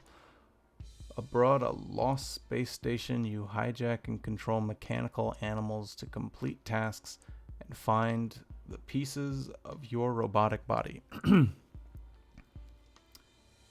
You can only survive for a limited amount of time outside when not attached to a host animal. This game's space station contains 4 different environments, such as Arctic Kingdom and Euro Eden. I've got no clue. Well, I cannot name that game. What the hell is this? Ridiculously powerful new weapons and gadgets. Oh, I get it. I'm sorry. Y'all still zoomed in. Well, let's find the answer to name that game. Where is it? Name that game. Space Station Silicon Valley. Oh, okay. Just trust me. It's down there. Top 10 responses from GI staff when told our building's on fire. All right. Strap in, everyone. Here we go. It's the listicle. Lists. Everybody likes lists. Top 10 responses from GI staff when told our building is on fire. Number 10. Joe says a fond and teary farewell to his action figures. Bahamut, we hardly knew ye. Rainer looks up momentarily, then continues playing Call of Duty. Lisa weighs her options, exiting the building or waiting for her toaster strudel to pop up. Jeremy grabs his copy of Halo 2, secures it in his trousers, and exits in an orderly fashion. Way to go, Jeremy. That's not the guy who punched lumberjacks, though, right? Sorry. Adam draws a strange look after shouting, "The apocalypse is nice, suckers." Too much painkiller, we think.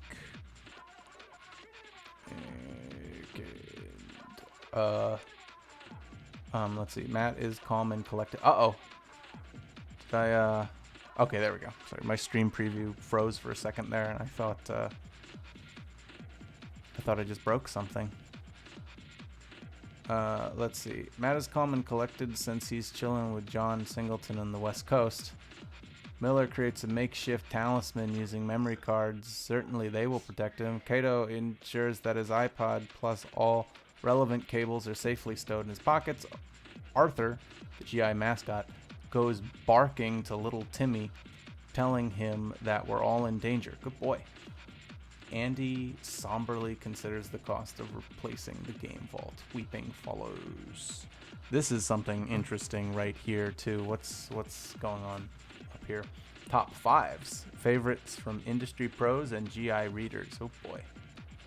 So we've got developer Steve Gray, executive producer of The Lord of the Rings: The Third Age, versus reader Joseph Bakke from Eddyville, Kentucky. Number one, I'm trying to get that glare off. Number one, Asteroids for old man. Number one, Cruisin' World. Asteroids versus Cruisin' World for the N64. I'm gonna go with Cruisin' World. Mortal Kombat Arcade versus Super Mario Land 2. 6 golden coins for the Game Boy. Get that out of here. Nobody liked the Mario Land games. Bushido Blade for the PS1. Holy shit, this guy's got cred. He's just some Lord of the Rings guy. Okay, what's it up against? Super Mario Kart for the SNES. This guy's just doing gamer posturing right here. We're getting true top 10 and top 5 like picks, like Final Fantasy 6, but it's the PS1 version. Versus GoldenEye for the N64. Get out of here. And Roller Coaster Tycoon versus Devil May Cry. Yeah, man, you're living in the past over here. Flush him down the toilet.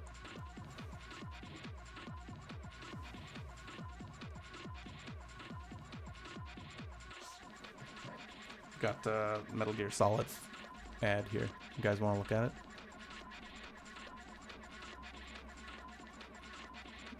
There's no joke on it. It's just that it's a really good game and they want you to play it.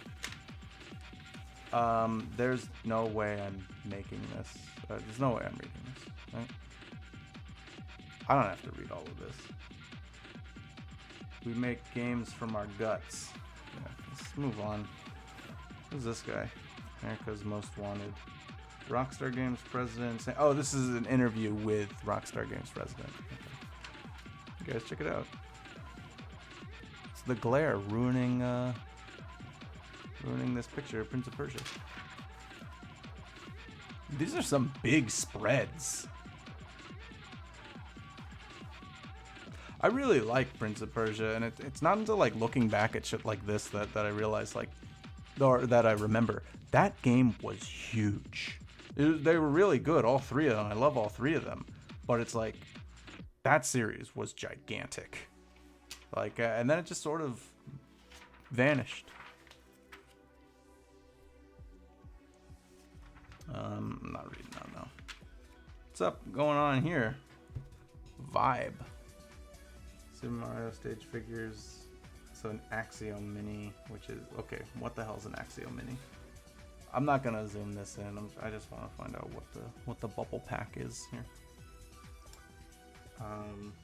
Sometimes when we're playing real life Super Mario Brothers, Joe wears these hard. You know what? I'm gonna zoom it in. I'm realizing that like it's just easier for me to read from a screen than looking down and not like facing the mic. Oh, it's right on the crease there though. Get that glare off. Sometimes when playing real life Super Mario Brothers, Joe wears these hard-sided backpacks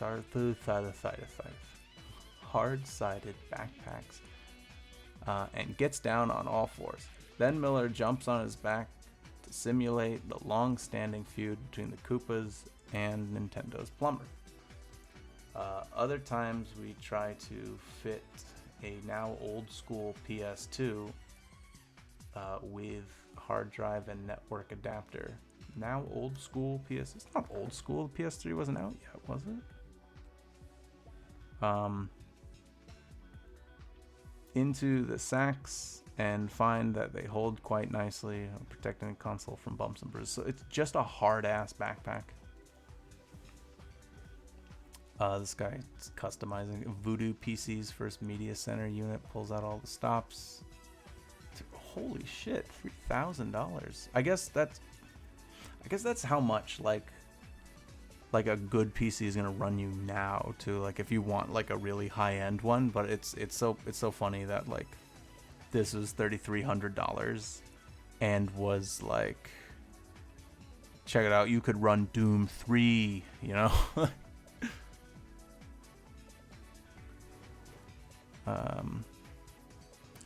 Killzone started on the PS2, right? Yeah, there it is. PS2 down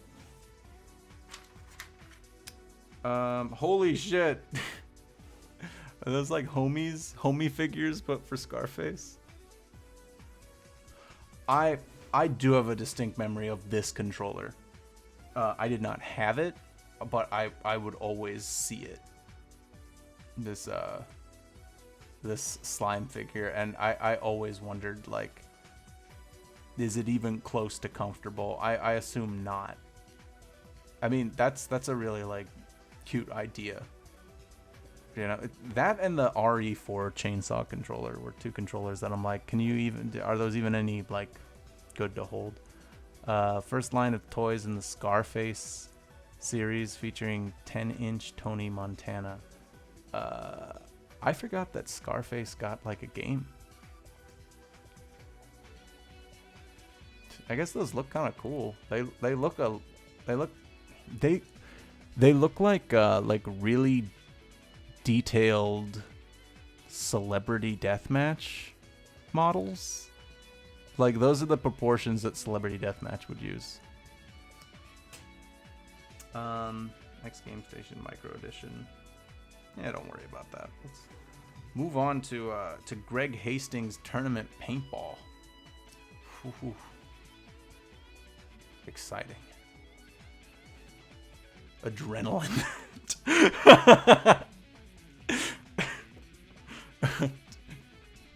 It's just adrenaline. Alright, what's next for us here? Okay, more Killzone shit. I guess these ads are kind of cool.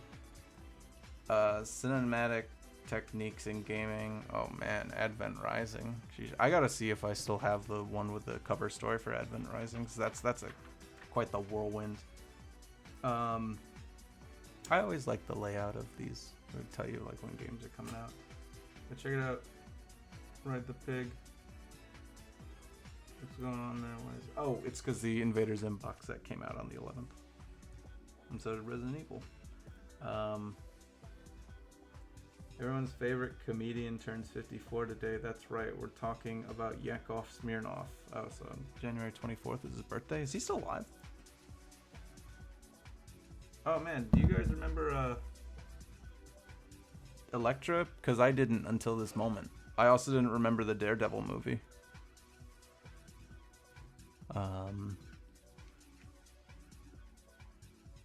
Touching is not good. Man, so back in the, like, pre-DS, so I guess 2003 to 2005, Nintendo was on some weird shit with their ads. Like, they had they had the entire, like, ad campaign for the Game Boy Advance that it's or just for Nintendo in general. I think that was its tagline was just "Who are you?" And I was like, what? They got, like, everything was very, like, high contrast, but, like, all the colors on their commercials were very high contrast and low saturation, so it all seemed, like, kind of dismal and gray. It was scary. Okay, we're here. Guys, we made it. We made it to John Singleton's Fear and Respect on the reel. Midway and Boys in the Hood director John Singleton bring the harsh realities of life in South Central LA to PlayStation 2 and Xbox. And I'm going to, now that we've made it here, actually I've got some water right here. Let me mute real quick.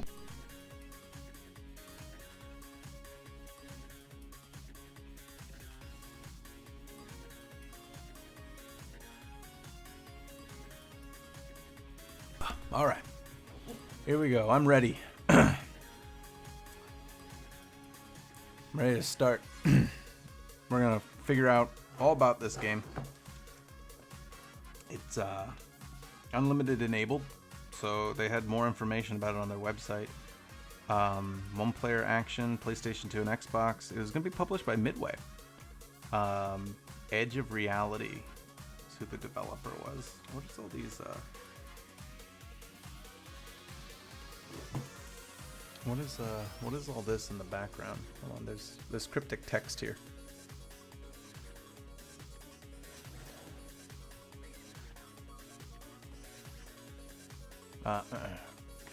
Fear. A state of feeling or agitation and... Oh, okay, it's the definition of fear.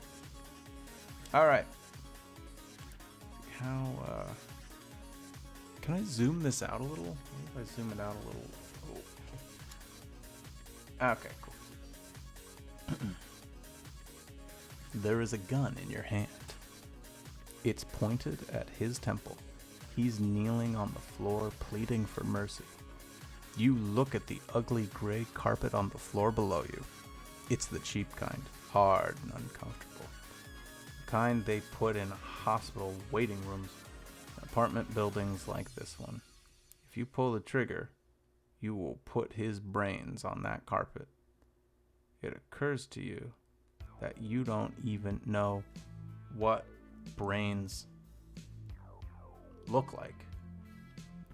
Do they look like they do in horror movies?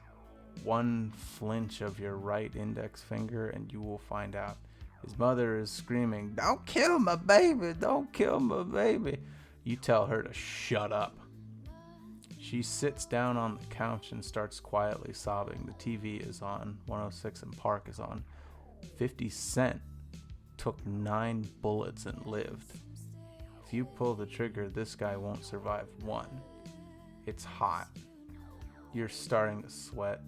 A single drop slides down your forehead, stinging your eyes. He's getting angry. Shoot me if you're gonna shoot me. You tell him to shut up. Shut up, let me think. Turn off that goddamn television, let me think. Time seems like it stopped. Just crying and the heat. You need to make a decision. Cap this guy now or get the hell out of here. It wasn't supposed to go down like this. Just run him down and snatch his chain. Easy. But he was faster than you. Faster than you thought. And here you are, sitting in a spot in a hot apartment, staring down at his head and the carpet. Kill him, and it's 3 strikes. Nothing but an overworked public defender between you and life in San Quentin. Let him go, then he'll be back. He'll be back with a gun and his crew. Every time you see a car with tints rolling slowly down the block, you're going to wonder, are they coming for me? There's no going back from this moment. You just changed your life for good. Now it's time for you to make a choice. You close your eyes and become Snoop Dogg. Let's continue. Ooh, there's a lot. They hold on. Okay. There's like in-game imagery too. Just based on like all this, I was like, oh my god, is this gonna be like 9 pages of just Snoop Dogg like taking pictures and looking cool? And they don't have a game to show. We just took really cool pictures of Snoop. Alright. Did I just see Halo 2? I see X-Men Legends and Star Wars Battlefront for Xbox. Okay, so it's not all dark in here. Talk about some cool games too. Let's read on. I really like X-Men Legends Mutant Academy. Video games are largely a violent form of art. Pundits protest and scold the industry, but year by year, the games we play keep getting bloodier. Ouch. Even the cuddly platform stars pack heat now. In games like Doom 3 and Silent Hill. Okay. Oh, Shadow the Hedgehog, right. Okay, I guess we'll give that one to you. Unless you meant like Mario throwing fire is like him packing heat, because I guess sort of, yeah. Sort of does. Silent Hill keep pushing the boundaries. Gore, even more sickly visceral heights. But the violence in games never really means much. Kill an enemy in one area, and 4 more will spawn to take its place. shoot one of your companions, and the worst that will happen is they'll jump a little and give a stern word of warning. However, in the real world, violence has consequences that are both swift and severe. Every day, in some part of the US, a situation like the one we just described takes place. Even in the post-Grand Theft Auto 3 world of games where publishers are jumping over each other in an attempt to prove that they are the edgy content that gamers are demanding in increasing numbers. Most of the games that attempt to shock us with violence have very little to do with the real world. Midway's Fear and Respect, slated to be released in the fall of 2005, is attempting to deal with some now familiar themes in a new way by trying to paint a realistic picture of urban violence in South Central Los Angeles and the gang-related lifestyle that breeds it. The game hopes to illustrate not only the violence that all too often occurs in LA, but the reasons for, and the effects of that violence. To do that, they've entered into a partnership with one of the most respected filmmakers in the world, John Singleton. Based solely on appearances, some will tag Fear and Respect as another GTA knockoff. However, it's worth noting that Singleton was the first to bring Hollywood a true nuanced view of the world South Central Los Angeles. Over a decade before Carl Johnson stepped onto the streets of Los Santos, Singleton's unforgettable Boys in the Hood told us the tale of inner city tragedy and redemption, introducing us to such incredible characters as Doughboy, Ice Cube in a breakout role, Furious Styles, Lawrence Fishburne, and Trey, Cuba Gooding Jr. Keep in mind that this was back in 1991, when the then burgeoning gangsta rap genre was still largely absent from radio and MTV airplay. Before the Rodney King knots turned the world... Okay, I'm really sorry. The Rodney King riots, you could see how that R and that I looked a little stuck together because of the grime of it, which is... That's just part of the print. There's not like any goop or anything on this. The Rodney King riots turned the world's eye to the tumult on the I guess that's the root word of tumultuous, which I don't know what that means anyway. On the streets of LA. Simply put, if Singleton hadn't given a voice to the stories of a culture that had been overlooked by society, you wouldn't be playing San Andreas today. That is very, very, very true. Well, yeah. No, it's true. Boys in the Hood was super influential for that shit. We would have gotten San Andreas, but it would have been another Mafia game. Because that was the stories that Grand Theft Auto wanted to tell before. It's like, oh yeah, you're in the Mafia. As we sat down with Singleton for an interview at an exclusive restaurant in San Diego near Midway's offices, two things became immediately clear. First off, it's obvious that his years in Hollywood have not changed his unaffected, down-to-earth demeanor.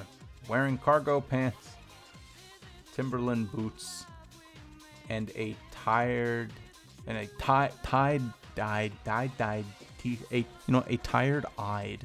t-shirt bearing the likeness of reggae legend Peter Tosh, Singleton is laid back and eager to talk. Second thing that we realize is the fact that he is a gamer, as hardcore as they come. Right off the bat, he begins asking us questions about games. What have we been playing lately? Do we play on Xbox Live? At the moment, Singleton is enjoying two of his recent purchases, X-Men Legends and Star Wars Battlefront for Xbox. When we casually mentioned that Halo 2 is coming out the next morning. Oh, okay, right, because they were doing this interview back in November. It's coming out the next morning. Singleton starts excitedly talking with Midway PR people at our meeting. Soon, there are plans being made to hit a game store before their morning meeting the next day so Singleton can pick up Bungie's latest masterpiece. How hardcore of a gamer are you if you didn't know? If on November 10th, if you didn't know, oh yeah, Halo 2's coming out tomorrow. Like, you really think you're fronting a little bit. I don't think you were excited to pick it up at all. I think you were scared that you just got exposed and you were in a hurry to get it so that people would leave you alone, Mr. Singleton. I think you just showed that you were of fear and you lost my respect.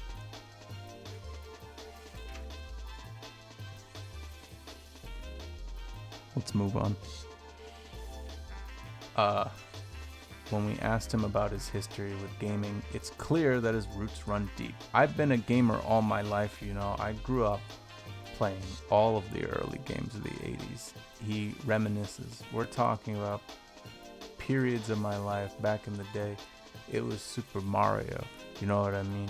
Before that, it was old Atari 2600s games. I've been going from console to console. Hey, I never fucking understand when words are put in brackets. Is that like them, like we're inserting words here because they didn't actually say this in their quote, but we need to put, did he say I've been console to console throughout the history of gaming, but then they said like I've been going from console to console? Like, is that, just quote him directly. If he said I've been console to console, that makes sense to me. I've been going from console to console throughout the history of gaming because I think I'm from the first generation. Oh man, my Stream Deck's not turned on. Oh well, too late to turn it on now. Nah, I'll turn it on.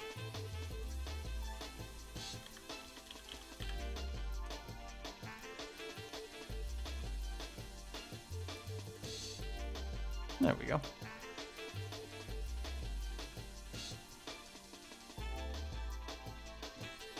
This is what I wanted to. Oh. I sure hope that didn't do too much reverb.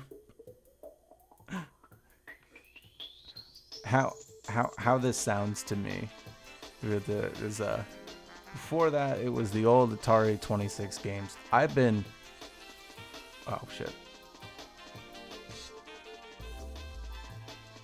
Huh. That's weird.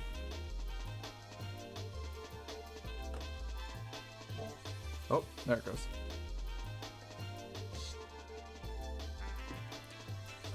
It was the old Atari 2600 games. I've been going from console to console throughout the history of gaming, because I think that I'm from the first generation that actually grew up with home gaming.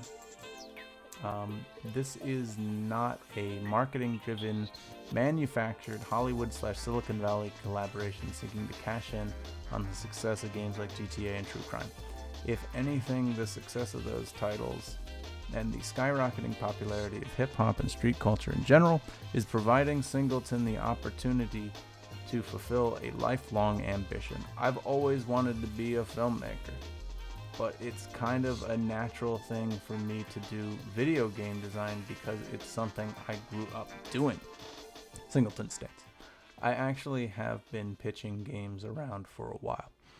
I have my agent hook me up with different companies. I've been flown around the world to companies, France and different places, pitching games. And then it came up that Midway was interested in doing a street game. So I got a meeting with them and talked about one of the ideas I had for a game and it evolved into being fear and respect. Although the I'm gonna tear the page if I keep bending it like that. I'm trying to keep the glare out of it. Although the game industry has traditionally been slow to adapt to the changing times, and has often been. Okay, there's no more of that conversation on the next page. Now it's just like lots of cool pictures of Snoop Dogg. We looked at that one. Did we get a good look at this one? This one's really cool. John Singleton, a history. We're not here to learn about him. We're here to learn about fear and respect. So, it has often been criticized by the lack of cultural and racial diversity its products. Okay. Singleton feels that projects like Fear and Respect represent the future as gaming becomes part of mainstream environment. It's only natural that it mirrors the larger trends emerging on the culture as a whole. Hip-hop culture is not a subset on pop culture anymore, observed Singleton. It is pop culture, so it's just natural for gaming to reflect that. The partnership has proved to be a perfect solution for Midway as well. The company wanted to. Okay, I wanna learn about like the game though. I kind of want to skip forward a little bit. Then again, I think it's all going to be done in this style. How many pages of this do we have? Okay, this is a pretty beefy cover story, I guess. Guess we'll learn enough about it.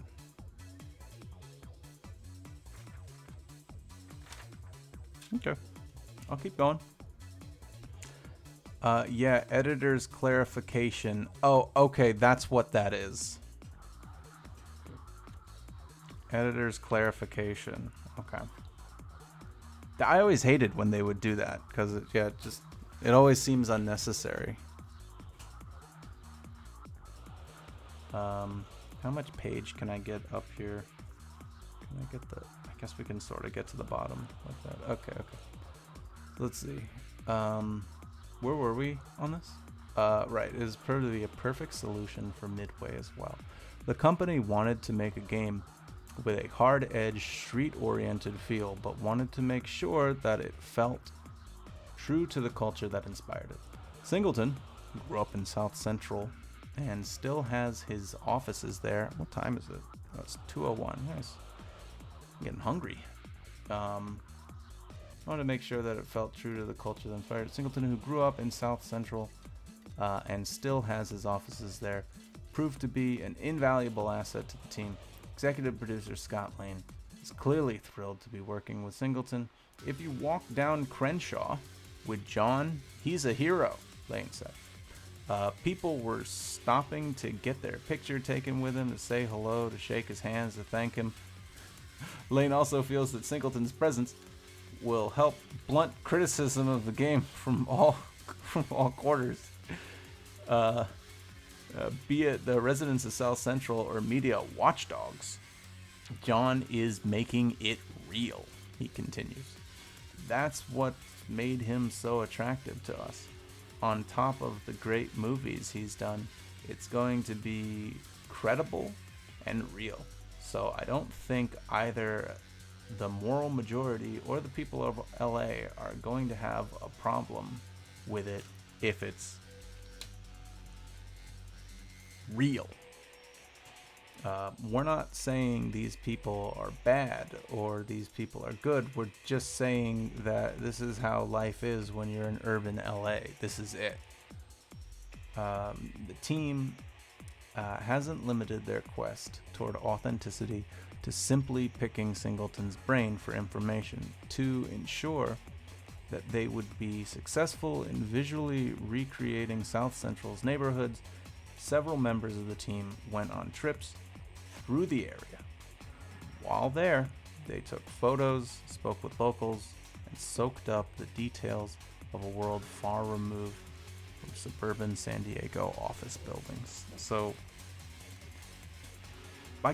I guess because this is claiming to actually depict LA. I don't know if anyone, even in 2005, would have given a shit if you, because like GTA and True Crime Streets of LA like were already out and like successful, and I don't think they got really, aside from the usual controversies of video games being violent, I don't think anybody was like, hey, why are you making LA seem like this? I don't think that was like I don't know if that's ever been a problem. This, so I've been seeing it this whole time. I don't know how much of it showed up on the stream really, but like this model of Snoop Dogg just looks so like kind of quaint and cute in a way. He just has like such like, he's kind of stretched out a little bit on the face. I like it. He seems very peaceful. Like, I want him to be my homie. Let's see. In Watts, they went to the infamous Nickerson Gardens housing project, home of the notorious Bounty Hunter Bloods street gang. At first, the residents, who are all too familiar with police surveillance and harassments, viewed them with skepticism. Scott Lane recalls, "We were in two big..." Okay, hold on. The residents, who are all too familiar with police surveillance... Okay, I thought it was the police were viewing them with skepticism, and I'm like, why? They were a bunch of, like, software dudes from San Diego. But the residents... viewed them with skepticism. Okay. We were in two big Suburbans, and every time we pulled up around the corner, people would scatter because they thought we were FBI. They were later informed that the police often take photos of young men on the streets for possible use as identification in future cases. As you might expect, living under this kind of scrutiny breeds a great degree of suspicion to outsiders. There's not graffiti everywhere. It's not like you think. It's another world. And it's so hard to explain unless you've been there. That's what we want to capture in the game. We want people to see just how cool it is. Okay, wow. I don't know why I struggled through that.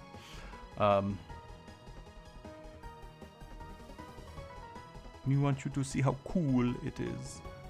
Alright, let's see. Producer Producer Nathan Rose recalls, "We talked to whoever we could. There were people that would talk to us, mostly the younger kids. Some people don't want anything to do with us. I can't imagine why. The younger kids, once they heard video games, they didn't run. But the older kids, 15 or 16, just took off when they saw the cameras." Yeah, that makes sense. These interviews helped the team observe some of the subtleties of life in South Central. By the way, I saw like a picture the other day of somebody who got like their commissary from like the prison that they're in. And they got like, honey buns, toothpaste, deodorant, an Xbox 360 controller, and a copy of Ghost Recon for the Xbox 360. And I'm just like, I didn't know you could get Xbox in prison. So, I'm not thinking about that because they're talking about inner city youth. I was thinking about prison because in the opening thing they talk about going to prison, and it's just been on my mind. Don't come for me. Let's see. For example, Rose points out that the clotheslines that crisscross the backyards of South Central are made of metal, not cord, to make it difficult for police to chase a suspect. Is that for real? Huh.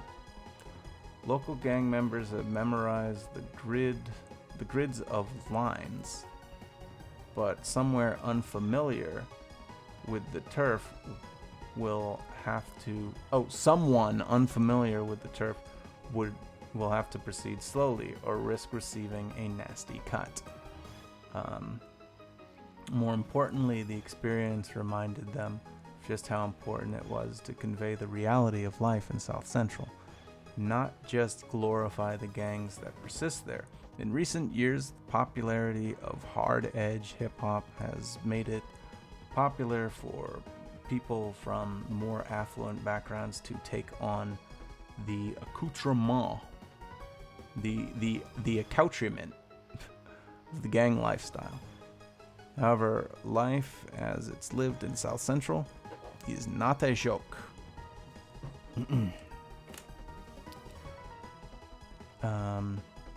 Where am I? Holy shit. Oh, yeah. Wow. Can I not get all of that on the page? Okay, yeah. Next time I do something like this, I'm definitely gonna have to address this situation. It's not being able to scroll it up for y'all is it's like my biggest regret. It's not a fashion, and it's far from the one-dimensional caricature that's routinely portrayed in the media. To emphasize just how serious it can be, Rose said that people told stories of the Rodney King riots and how security guards at well-known retail center the Slauson Swap meet were shooting automatic weapons into the crowd of looters. For most of us, events like this are simply unimaginable. Despite the sometimes harsh circumstances that plague South Central, Scott Lane was quick to point out that the area is by and large full of hardworking, proud people that simply want to make a life for themselves. When people think of inner city LA, Lane comments, they think of the slums and ghettos, but the residents take a lot of pride in their neighborhood, pointing to a reference photo. Look how clean everything is. There's not graffiti everywhere. It's not like you think. It's another world. Okay, I don't have to read the big text. It'll come up somewhere. This is that thing I struggle to read. It's not graffiti everywhere. It's not like you think. It's another world, and it's so hard to explain unless you've been there. That's what we want to capture in the game. We want people to see just how cool it is.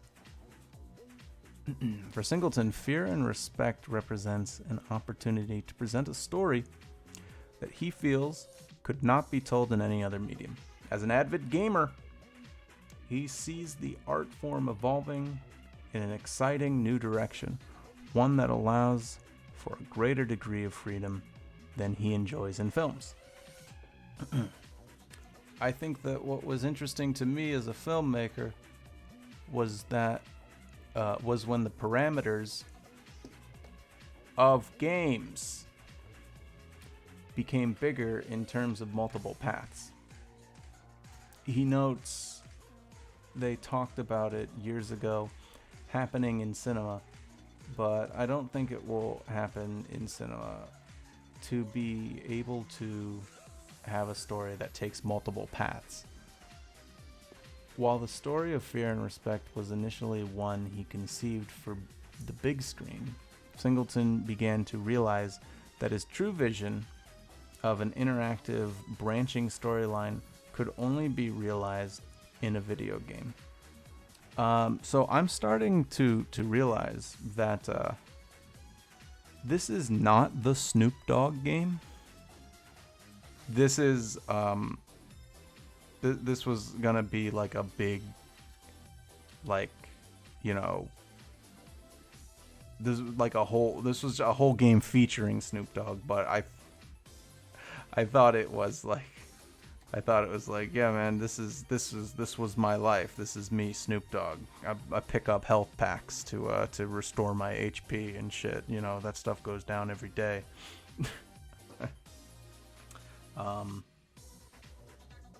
So, well, that's interesting.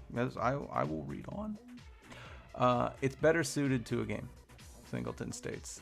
I think it makes more interesting, makes it more interesting for the gamer when you play the game. And every time you play it, you can have a different experience depending on the randomness of human interaction with what's programmed. That's what makes contemporary gaming different from what I grew up with. When I grew up, they had a set pattern within a game. Now there are no set patterns. With the permutations in different games, the story changes from playability. Hold on, am I reading this right? Now there are no set patterns. With the permutations in different games, the story changes from playability. I think that's great. I don't know what he said. I'm not comprehending that sentence. The story Singleton tells in Fear and Respect is ambitious in both concept and execution. The saga centers on Goldie, South Central native, who we encounter as he's being released from prison with 2 strikes against him. According to California mandatory sentencing laws, 3 felonies, strikes, means an automatic life sentence, Ed. Goldie is now hoping to lead a quiet life and avoid the drama of the streets. As you might suspect, fate intervenes in the form of an ambush. As he leaves prison, a hit is put out on him, orchestrated by 2 enemies he made while doing time. This sounds cool. From here, the story takes an interesting turn back to the past. Oh, okay. I was like, I thought you would like kind of show like what made him go to prison. That's the more interesting like story to tell. And it's like, yeah, we're gonna do that. We're gonna go back to the past. Show the that fears and respects your ass. It's almost like an urban epic, claims Singleton, because when you go back to him as a teenager, you see how the seeds were laid for him to be the person that he is right now. You see his father get killed in front of his eyes. You see him as a kid that's locked in a shell that doesn't want to come out of the house, but then is forced to go out into the streets and survive, and he has to make choices. Let's have a look at these gameplay pictures here. The game won't have a huge selection of weapons, as Singleton wants to keep the feel as realistic as possible. Snoop's character looks exactly like the real thing, and he has the same hobbies.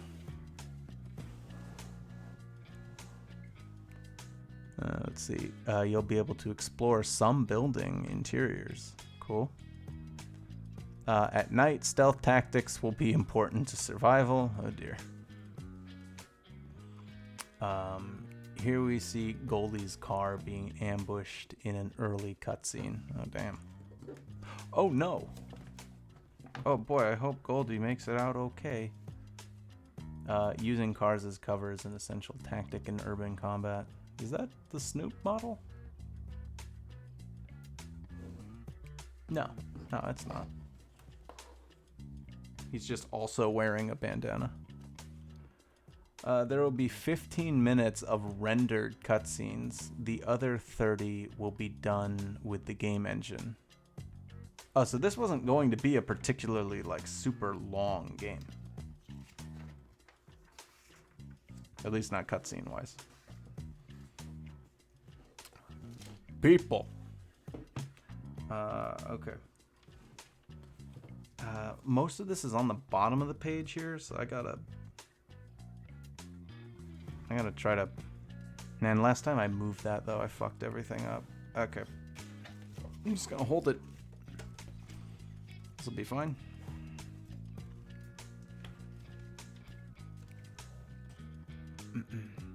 A full third of the game will be told through flashbacks, and most of them will be playable, but the present day will hold the greatest challenges for Goldie. In addition to his considerable trouble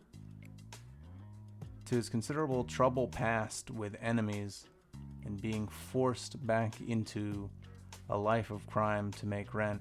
He's also struggling to keep his younger cousin, Lil Red, from going down the same path that he chose as a child on the streets. This doesn't sound that different. I guess there was no Lil Red in San Andreas, but this sounds like this sounds oddly similar. Singleton promises that Goldie's story will have huge repercussions throughout the city, and that the game's climax will change the lives of people in South Central forever. As an accomplished filmmaker, he hopes to evoke greater depth of feeling from audience than games have been able to achieve in the past. In film, there's a thing called the rhythm of the night. There's a thing called the Reebok and the Nike. In film, there's a thing called the rhythm of the picture that the director dictates, says Singleton. You make calculated measures to pull emotion out of the audience, to make people cry, to make people laugh, to get some type of emotion. But nobody, I think, has really actively tried to do that in gaming yet. In a few places they have, but these guys have been telling me about these filmmakers who have tried to do games and they end up failing left and right because they're seeing the sensational aspects like big explosions. Oh shit.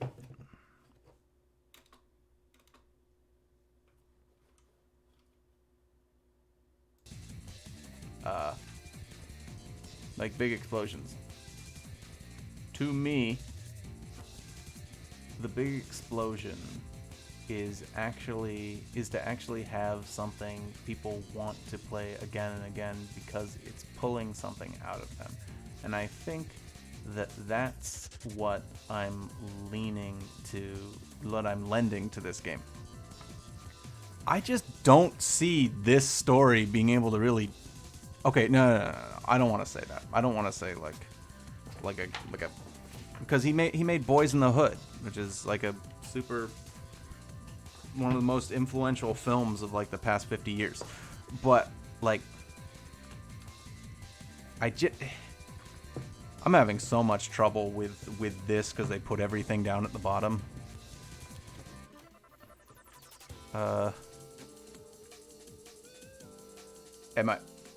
Where am I? This just all seems kind of like really flowery, but like again, it's like you're a filmmaker, but like you don't know, you've never made a video game before. Like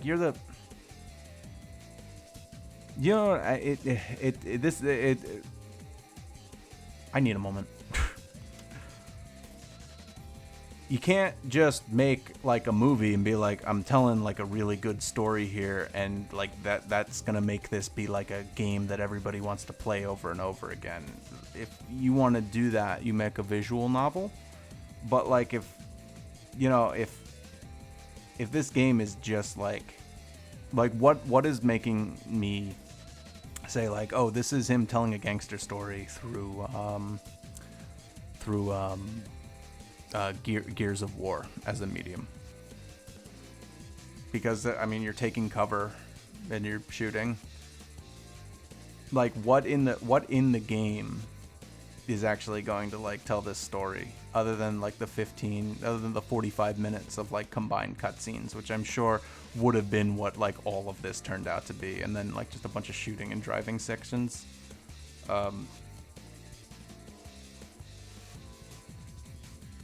Yeah, it's every great tale needs a compelling central figure, and Midway and Singleton have found theirs in iconic West Coast rapper / actor Snoop Dogg. Aside from the instant name recognition credibility that comes with the Snoop brand, the collaboration has gone a long way towards making the ultimate West Side epic. To making the ultimate West Side epic.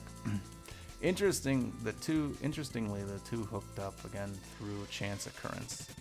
Actually, Snoop was talking to them about doing a video game when I came on with. I can't hit the button, I'm holding it. With fear and respect, recalls Singleton. Me and Dog got together and just talked. He and I are a team. We did a movie together. Known him for 14 years, since the beginning of his career, and find time to anytime we find an excuse to work together, we work together. In recent years, Snoop has found himself as a hot commodity. He's in Gran Turismo 3, NBA Live. I'm gonna start moving through some of this because this is not about the game. You are filling up 4 pages. Hey, I'm starting to think that this game sucked, and that's why I'm starting to understand why it didn't come out. However, it's apparent that Snoop has a huge respect for Singleton. He's a cinematic genius, said Snoop with fear and respect. It's my baby with John Singleton. With fear and respect, and my baby.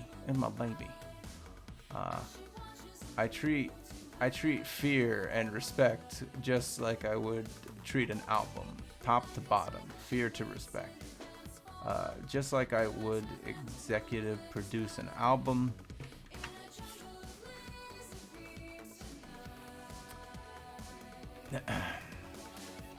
I'm putting that same sort of focus and touch on this game.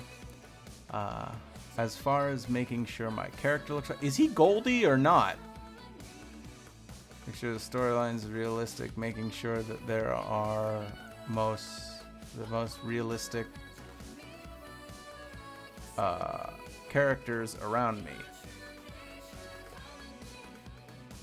I want anyone who plays this game. Yeah, I got Oh man, my voice mod hasn't even been on. Okay, so I've just been sounding like a dipshit. That's cute. Whatever. I want anyone who plays this game to feel like they are really trying to survive in the hood. I'm not gonna do that anymore. Why isn't this thing like responding to me when I... Oh, there it goes.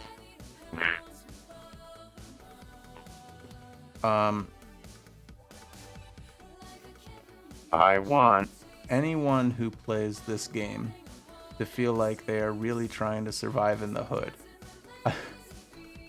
I'm even showing the way that I can shoot my gun in the game. I'm going into the details of the way I hold it. I really would love to be on like a 2005 game development team like this, and just be like part of the crew that's like just hanging out with Snoop Dogg, and it's just like just asking him to do shit just to hang out with him. Like, do you guys need me for anything else? It's like, can you show us like exactly how like you smoke a blunt. Like, do you have like a special technique?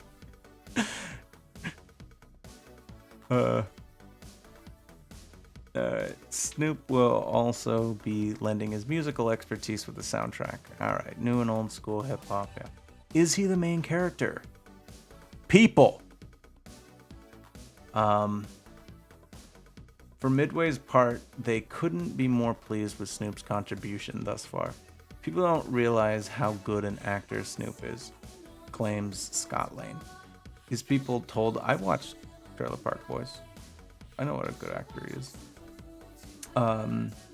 These people told us that he was originally supposed to be in Starsky and Hutch for 4 minutes, but he was so good they knocked him up to 16 or 18 minutes. I thought he was the best part of the movie. As you can see by the screenshots of this game, Snoop has been rendered very realistically in the game, although the in-game model is based on a 23-year-old version of him and was recreated from reference photos. The voiceover recording sessions are being booked. Midway is hopeful that Snoop will be able to do motion capture sessions for Fear and Respect as well. Although finding a mocap suit that will accommodate the rappers 6 foot 5 inch frame might be a challenge. Given all the care that's going into the production value and storyline, Fear and Respect's design and gameplay, here we go, finally, has been every bit as exciting as the plot. Again, Singleton and Midway are utilizing some unique concepts to add much needed depth to the third person action genre. The most interesting. Okay, yeah, now it's in my head. What makes this different from 50 Cent Blood on the Sand? Um, the most interesting of these precepts is the fear and respect meter, which was conceived by Singleton himself. Yes, this is a game about violence, but as we said before, the way the player chooses to, or not to, use violence will ultimately decide the kind of experience you'll have in the game. I think it's exciting to have a game in which where you go in the game is dictated by the consequences of your actions. Yeah, there's a game just like this that came out. You guys referenced it, so Shadow the Hedgehog. Comment Singleton. That's where the title comes from. Fear and respect. You make choices in the game that lead to you. And now I want to look at the pictures before I turn the page, because you can see it's not a good time for a nap.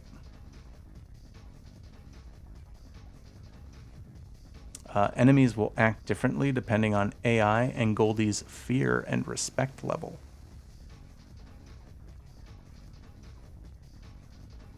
Let's see. Singleton is directing and storyboarding every one of the cinematics. Oof. That's brutal.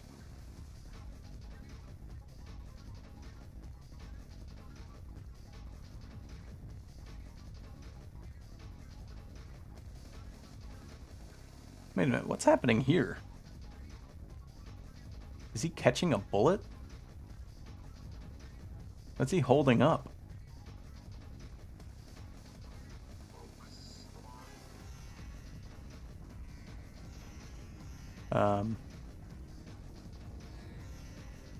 Because it doesn't look like he's holding a gun.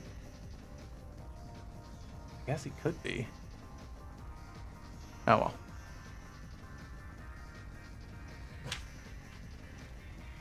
Alright, good. Now I don't have to hold it anymore. They line the bottom with pictures. It looks like we've reached the final 2 pages of this. Yeah, I still don't know, other than the fear and respect meter, what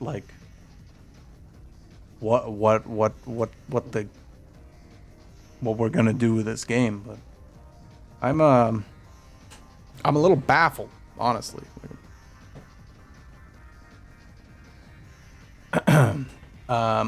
Sorry. Where did we end off? Lead you to having more fear or more respect on the streets. You can't just go through the game just mindlessly killing anybody. But you're put in certain situations where you have to kill. It's your choice. And what you decide to do dictates where the story is going to go. Where you fall on the continuum of fear and respect affects nearly everything in the game. Characters will react to you in different ways depending on your reputation. For example, fear can cause some weaker-willed NPCs to run away from you in order to avoid confrontation. However, more aggressive types might try to purposefully attack you to claim your spot in the hierarchy of the streets. At various moments in the game, you'll literally be required to make a decision whether or not to end someone's life. These choices will have a dramatic impact on how the game unfolds from that point on. You can ride around and pull out your gun and cap people, comments Scott Lane, or you can try to solve things with your words and your fists, and not resort to gunplay unless you have to. You can't reholster your gun in real life. Once you pull out a gun in the hood, it becomes a different type of fight. For every action you take, there is a consequence.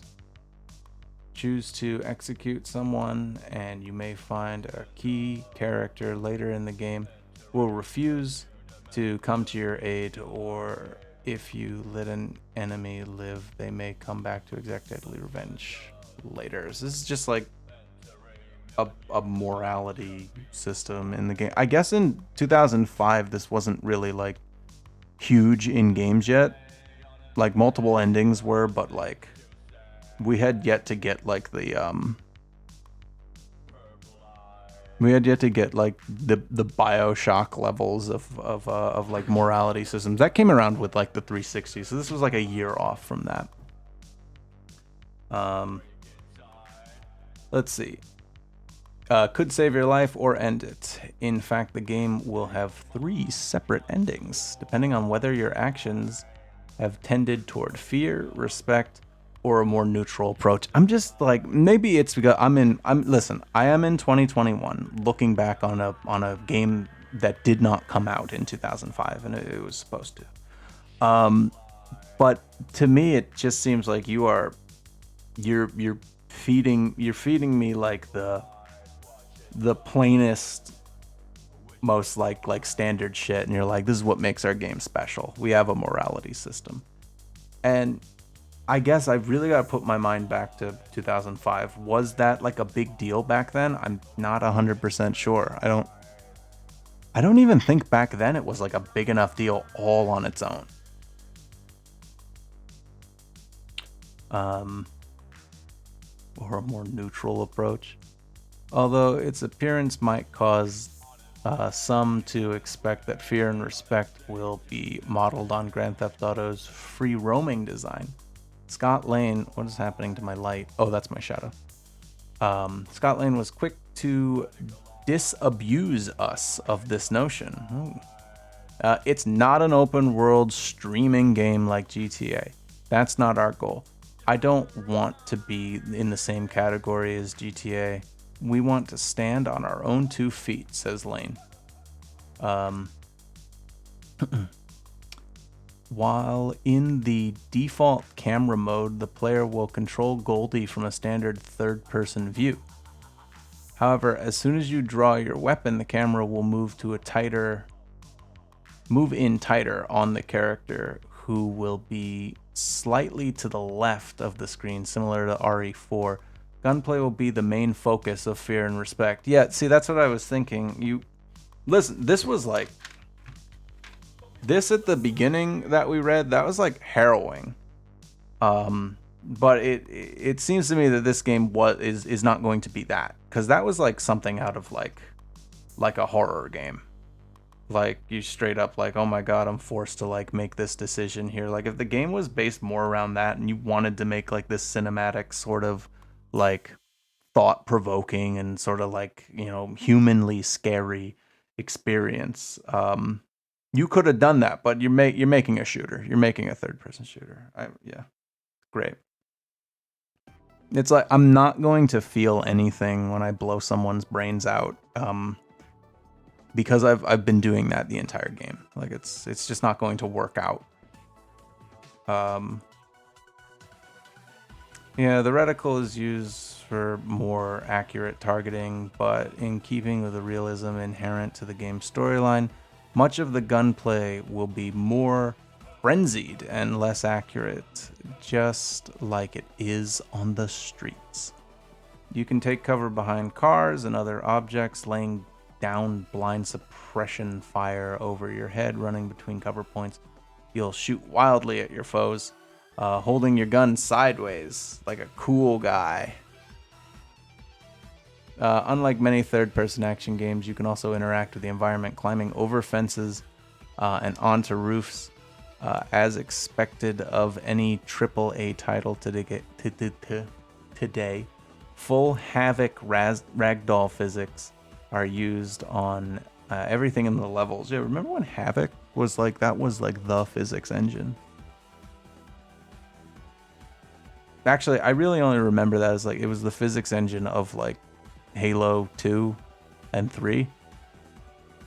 And then I guess this was going to be it. And I guess I just heard Havoc physics because I heard X-Play talked about it a lot. I don't know who like just got their jollies off of Havoc physics on X-Play, but they had lots of segments that they like to just talk about it for like an entire year. At least it seemed that way.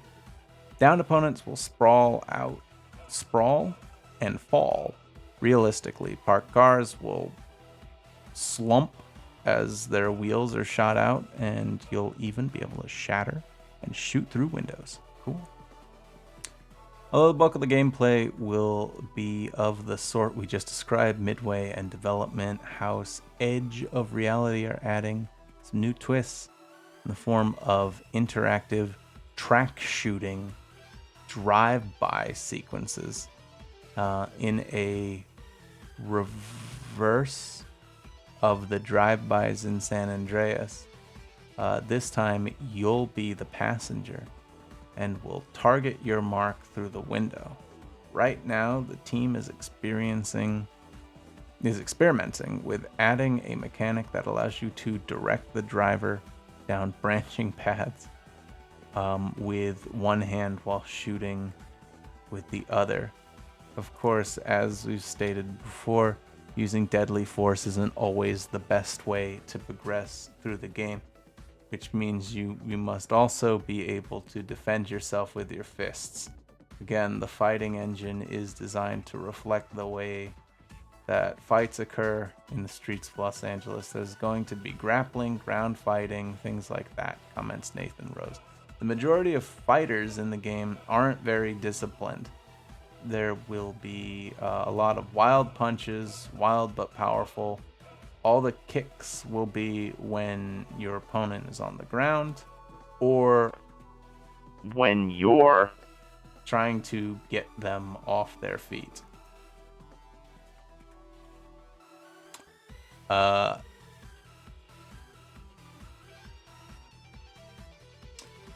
When a fight begins, the camera will again switch to a close view, showing the characters from the knees up and more sideways perspective. Midway and Edge of Reality feel that this will make the battles more immediate and powerful in the eyes of the player. We want to put you right in the fist fight, said Scott Lane, so you're really feeling it. So you can see the blood fly at the camera. In some situations, especially when you're in an enemy gang's turf at night, it's wisest to avoid conflict altogether. There's going to be stealth sequences. It's like Manhunt, they say right there. I'm starting to... I'm like... This is not as tight of a game as I thought, would be the Snoop Dogg game. Where's the drug dealing mini game? Although Fear and Respect's levels are generally linear, Singleton wanted to make sure that it delivers a real atmosphere of daily life in South Central. To accomplish this, the developers have created what they call sandbox areas.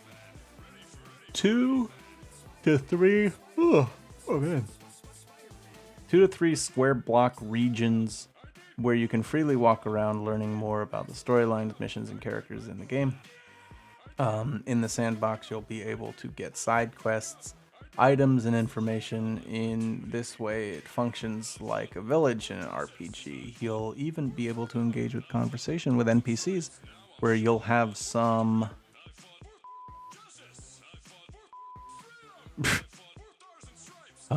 limited dialogue choices, as well as the Chronicles of Riddick, obviously. Hold on. Can everyone just stop? What? You'll be able to engage in conversation with NPCs where you will have some limited dialogue choices as in... Oh, okay. As in the... Like in the Chronicles of Riddick. And then obviously is a different sentence. Okay. Obviously, your level of fear or respect will affect your experience in the sandboxes as well, and you'll often have to avoid getting jumped by enemies or be rewarded for past action with some helpful item or hit. Some sandboxes are controlled either by the Crips or the Bloods, which adds an even greater element of danger. More importantly, the sandboxes allow Singleton to really capture the details of South Central. You'll see barbecues, hear boomboxes blasting classic West Coast hip hop, and see people betting on pit bull fights. From young kids playing to old men conversing in the afternoon heat, it's in the sandboxes that Fear and Respect's urban environment really comes alive. The proprietary graphics engine that Edge of Reality has created, coupled with Singleton's insight and Midway's extensive research, has resulted in the most accurate representation of South Central ever accomplished in a game. Comparing reference photos from the Imperial Gardens housing project, where Menace to Society was filmed, to the game's own recreation of the area, you'd be hard-pressed to tell the difference, except one looks like a video game. And it's in this way that Fear and Respect will distance itself from the increasingly crowded urban game market. This is not marketing. This is not hype. This is a story and a game being conceived by someone who grew up in South Central. Someone who has lived alongside the people he writes about. John Singleton already changed the movie industry, and now he's got his sights on a new medium with which to tell the stories of urban America. I think what's interesting about what we're trying to do with this game is that this is coming from a really important perspective. It's me coming with 15 years of experience making films in this environment, and the involvement of Snoop Dogg, observes Singleton. They can do whatever they want with all of those other games, but 9 times out of 10, they're a bunch of designers being influenced by pop culture. Saying, maybe if we put this in, it'll be cool. But this is a whole different thing. I'm going to do it 10 times better because I'm not researching stuff. It's coming straight from real life. So that people who are from South Central will... I don't know why there's such like a delay on this thing, like turning on and off. I'll have to fix that. We'll say, oh my god, I can't believe they put that in the video game. Unless you've lived somewhere of these things, you wouldn't be able to put that in there. Whatever. Hey, check it out. It's an arcade. There's video games. Here's a visual nod to Midway's arcade heritage. Here's Snoop Dogg. That's pretty cool. Here's just a really uninteresting looking firefight. Shooting sideways while running will be much less accurate. Yeah, maybe you should hold your gun with 2 hands. Wouldn't that be an interesting concept if it's like you can increase your accuracy by holding your gun with 2 hands, but you lose respect. You lose respect from your respect meter because people think you look like a cop when you hold it like that.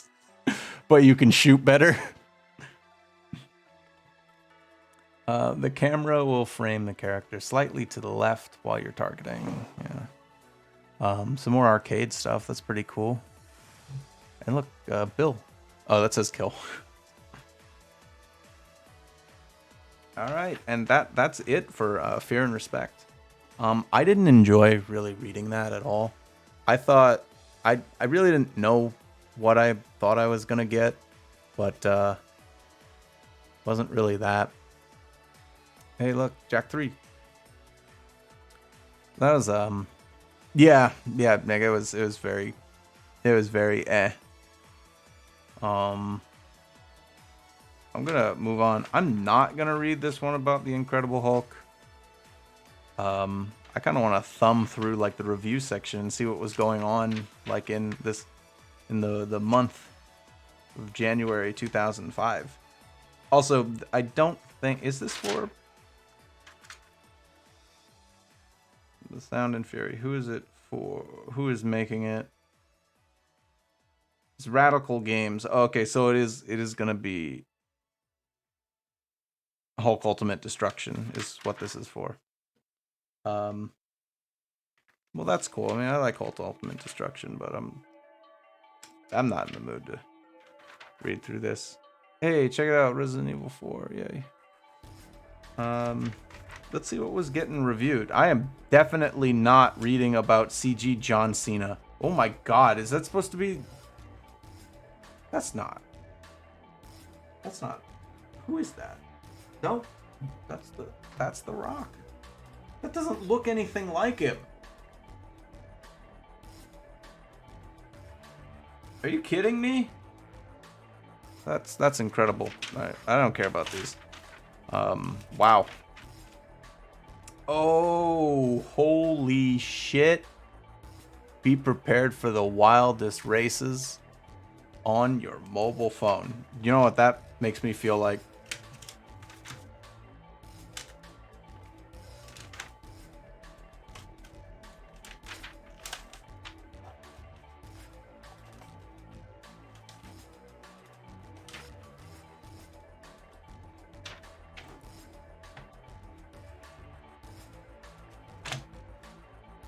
How to get the games on Verizon. I'm on Verizon Wireless. Can I get Get It Now enabled phone? Select the Get It Now icon. Select the shopping cart and browse. These are just instructions on how to download the game.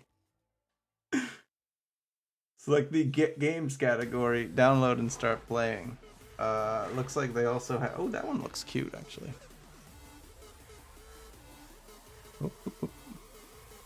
You know, they had a Might and Magic game on the phone. It'll get there. Hold on. Oh my god. Give me a second here.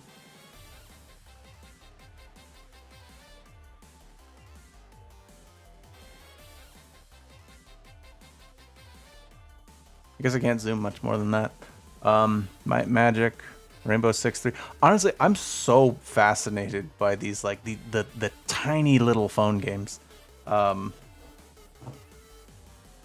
Like, I mean, they look like garbage, but like, just that we like crammed games on these things. I really want to find out if it's emulated or something. If like I can play like the itty bitty phone games, the flip phone games. If there's a way I can play those, I absolutely will.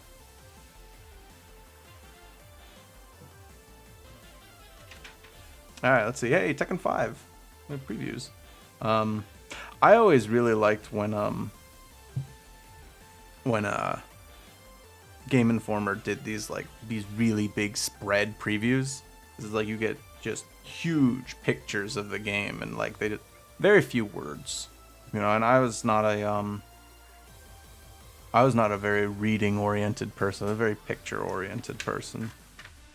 As a kid and also clearly as an adult. Stubbs the Zombie and Rebel Without a Pulse. There's this, I know I still have the Game Informer of it. There was this like multi-page story in one of my Game Informers about like a zombie game where like you're trying to survive against zombies, and like supposedly it was like if you leave the zombies alone in an area for long enough, they'll eat each other. Something like that was like one of the features. It was a game that never came out. But it wasn't a cover story, so I can't just find it. I'll have to like, I know that when I was throwing ones out that I didn't want to keep anymore from like the like the 10 years of Game Informer that I had. I know I searched through all of them and I did find the one that had it in there, and I kept it. So I know I still have it, but I don't know which one it is. And now there's like, I've only got about 40 some odd magazines to look through, so it shouldn't be too hard to find. I was like, yeah, remember that little surprise that I promised right here? A preview of Dante's Awakening. You know what? Yeah, I wanna read it. Of course I do.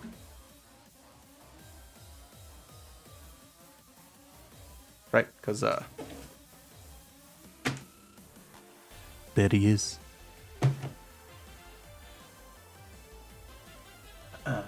The prodigal son of Sparta. It's time to make demonic powers and homemade handguns cool again. His Dante's guns aren't homemade. He didn't. Whatever. After starring in one of the biggest video game disappointments in history, Dante has some work to do in regaining the respect of gamers. Fortunately, I'm pretty sure that I kept the one where they review Devil May Cry 3. Also, I think I have that one. I know I have the one with the Devil May Cry 4 cover story. Anyway, fortunately, we were able to spend some time getting reacquainted with the Devil Hunter in Capcom's new Devil May Cry 3, and are happy to say that Dante is up to the task. We could spend this entire preview rattling off the ways that DMC3 is different from DMC2. The list is long and encouraging, but even more interesting are the new features being added to augment and expand the addictive gameplay we all came to love in the series' first iteration. We don't want to give away too much of the story. We can say that the game centers around Dante discovering his latent demonic abilities as he pursues his brother Virgil.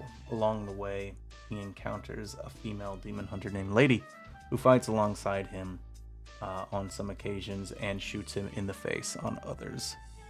Compelling plots have never been a trademark of Devil May Cry series, but this is one of the things changing with the new entry. Before and after each mission, players are treated to gorgeous cinematic scenes, most of which will use the in-game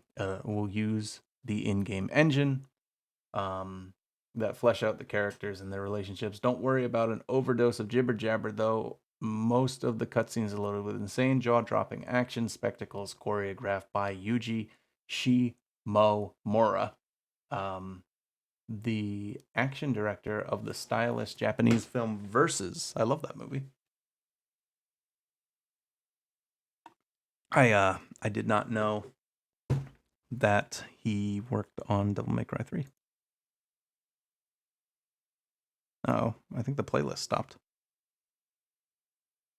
Hang on.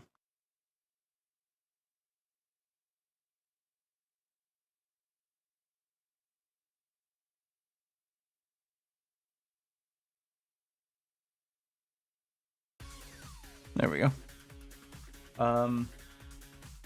The addition of styles, fighting techniques that give Dante different abilities.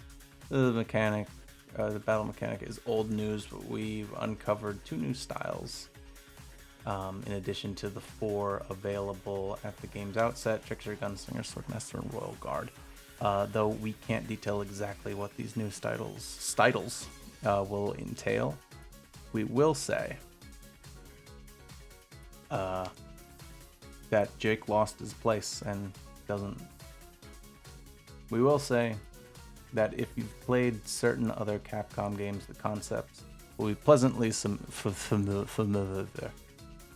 The addition of more styles means even more variety in Dante's flashy fighting, since most weapons have different functions depending on which technique he's currently using in Swordmaster 1. But I love Devil May Cry 3, but like it's a little boring having somebody describe the basics of the game to me.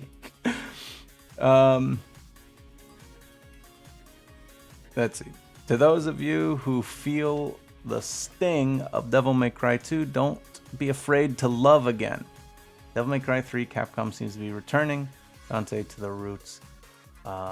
to his roots by excising all that was terrible about DMC2, strategically borrowing elements from Ninja Gaiden, and firmly steering the series back on course to becoming the name to beat in stylish action and pure devilish entertainment. Awesome. Multi-targeting is a much improved this time around. Certain enemies are modeled after the 7 deadly sins. This guy's got a big, great ball of wrath.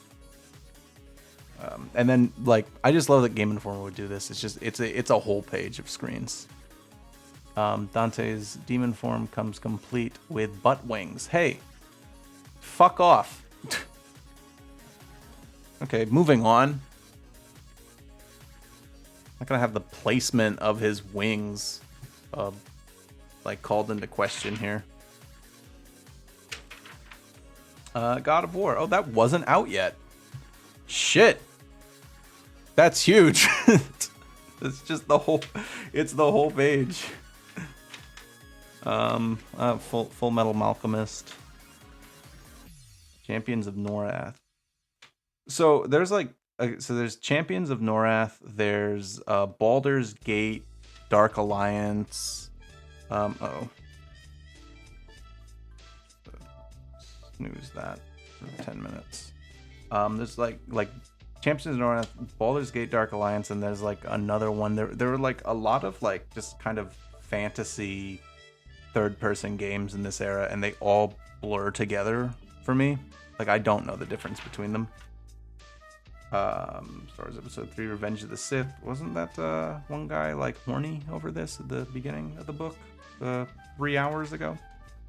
As well as Big Game Hunt. Far Cry Instincts. Borgling. Oh wait. MMORPG or not? Were people saying that Guild Wars wasn't an MMO? There's been a fair amount of discussion going around as to whether or not Guild Wars is an actual MMORPG or not. The truth is, as usual, the truth lies somewhere in the middle. While Guild Wars does feature thousands of people playing with and against each other, it also has some key differences. Character development. The maximum level a hero can achieve in Guild Wars is 20. Plus, you can hit that in a fairly short amount of time. AreaNet estimates around 40 hours. The idea is that everyone has the same base power level, and the strategies involved in choosing your skills and knowing when to use them is what will make the difference. A character can know up to 150 skills, but can only bring 8 of them to any given mission. So knowing how to play your character is a much bigger deal than simply having the most uber loot. I don't think that makes it not an MMO, though. No overworld. Guild Wars doesn't have a constant, persistent overworld that players run around in, other than towns where you find missions. There is also no hunting, camping, or zone control. Also, you don't travel at all. Just bring up the map. Oh, I'm realizing I played Guild Wars 2. I didn't play Guild Wars, so I don't know shit.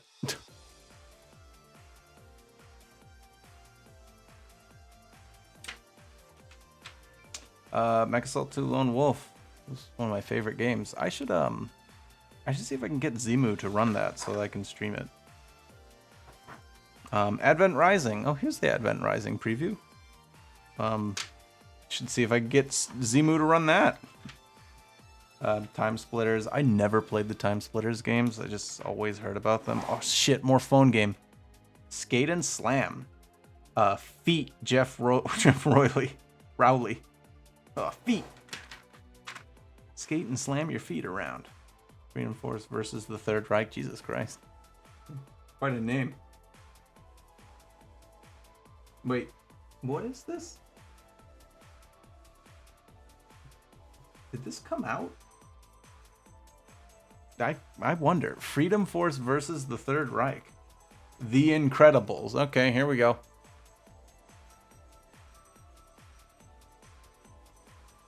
Diving in.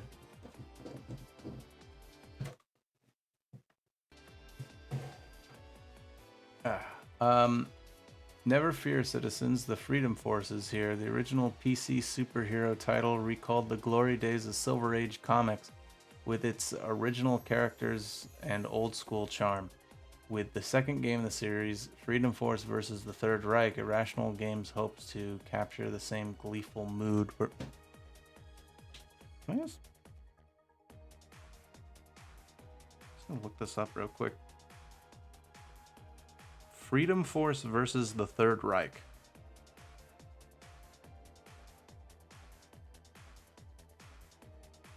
Oh yeah, that game came out. Oh, it's yeah, but it's not an action game. This is what it said in the article. It's a strategy game, so I guess it kind of changed to more of an XCOM thing partway through. How weird. NFL Street, we all love it. We love it in this house. Dark Watch, hell yeah. More vampire games. I wonder if I have the one where they review Dark Watch. I know I had the preview, but I definitely didn't keep it. I had the issue where like Dark Watch was the cover, but I got rid of that before I moved because I didn't feel like holding on to it. And it's not until now that I look back on Dark Watch fondly. So, you know, be careful of the things that you kick out of your life. And Doom 3 Repercussions of Evil. Oh, damn, a lot came out in January. Because we got Warrior Within, we got Metal Gear Solid 3, we got Metroid Prime 2, we got Resident Evil 4. So there was I do agree though, Metal Gear Solid 3 should beat Resident Evil 4 for like game of that month, like biggest release of that month. I don't know if they reviewed RE4 though in this. Backyard Wrestling too, holy shit. Virtua Quest, I remember Virtua Quest. It's not a good game.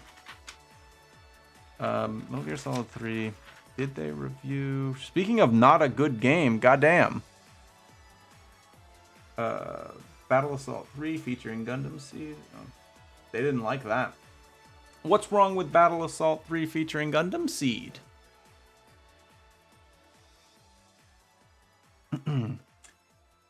Each time I thought I hated this game, it got worse. To be fair, Battle Ass 3, as I like to call it, does well with its mech upgrades done in real time and usable environmental objects. However, I never felt at home in my suit because its abilities would change. One fight, I had this large kick-ass sword.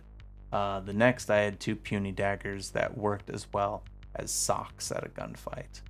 I've never seen a fighter fail so completely in 3D space. Movement is stiff, and you'll be next to your enemy but miss him completely. It's like whiffing in T-ball. That's what this game is. One big, huge miss. This is Kato, the gaming katana. Damn, he did not like that game. Super Mario 64 DS. Yeah, did I skip past it? I want to play that, but I only want to play the Luigi's Blackjack.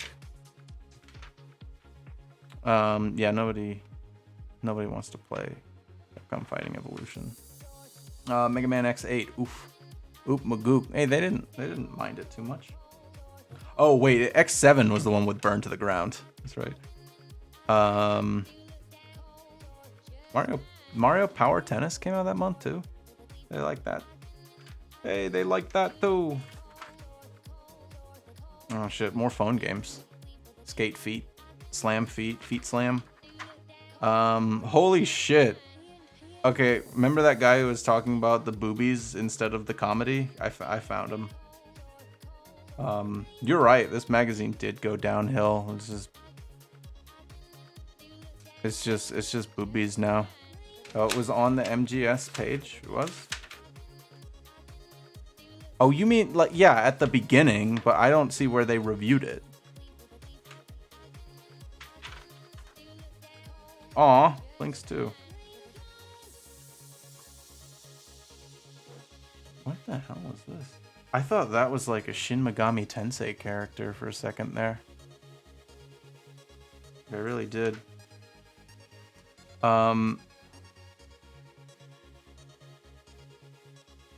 Who the fuck is this dude? Without guys like me, you'd still be playing Pong.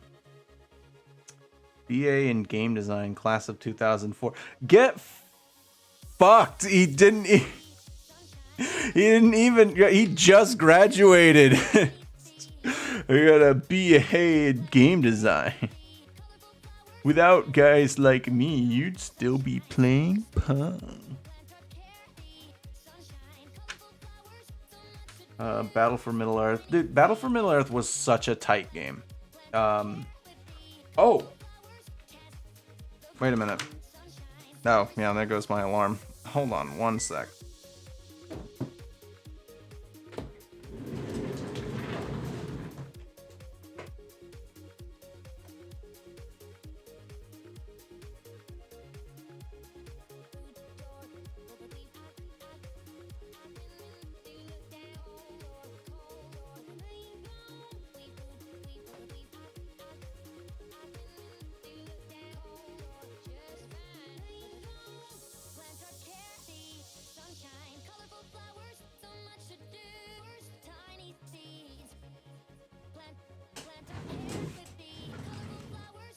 Alright, there we go. I can't stop thinking about this dickhead here. Without guys like me, you'd still be playing Pong. You graduate, I guarantee you don't have a job yet. University of Advancing Technology. Just game to that. He's coming in with his game design, his fake ass game design degree. Those things were such scams. You go out there and it's like maybe you get to work QA, but you have like no technical skills, no programming skills, nothing like that. You haven't like been you've just been like doing like an 18-month course like focused around game design, and like maybe you've like dipped your toe into 3D modeling, but you're nowhere near like any kind of like professional standard. That yeah, those like I feel bad for this guy now until he said shit like this. But it's like, yeah, you got like stuck with like a useless bachelor's in arts degree. Like you should have just gotten like an actual like BA in something else. So it's so sad. Was this the oh, this was the strategy game. What was the not Battle for Middle Earth, but what was the one that was like it was like Lord of the Rings, but like Battlefront. Whatever that one was, that game was super tight, and I'd love to play it again sometime soon. Sid Meier's Pirates. You guys want to be a pirate? Oh, hey, look, Magic the Gathering. Take a plane trip. Actually, what is this? Take a plane trip. Explore the newest world in Magic the Gathering multiverse, the Champions of Kamigawa set. Filled with vengeful spirit creatures and champions standing ready to achieve legendary status. Throw in powerful Myojin characters, and then throw down. Champions of Kawakama available online. For you Magic heads out there. And for me, here's Vampire the Masquerade Bloodlines, which they didn't like as much as they should have. I guess, you know what? Let's read the review. Oh, wait a minute. Actually, they should have hated this game because that's right. When it launched, it didn't work. Never mind. I'm now surprised by. Do they even? Let's see. Do they even mention it?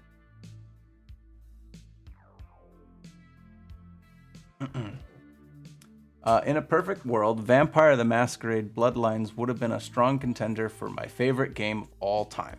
It's got a mutable and intriguing storyline, strong RPG elements, lets you play through missions however you want, and it's even built largely on Half-Life 2's source engine. You know what? Vampire the Masquerade Bloodlines is Fear and Respect. It really is. It's what that game wanted to be, just not about South Central LA. It's about where's it set in? It's like, actually, is it set in LA?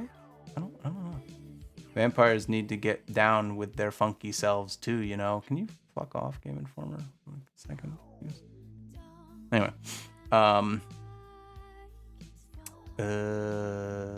it may have been a bit too tall of an order though, because there are enough flaws in this title's execution to downgrade it from amazing to enjoyable. The tone of Bloodlines from the very beginning is completely over the top in a way that seemed really cool when I was an angsty 14-year-old.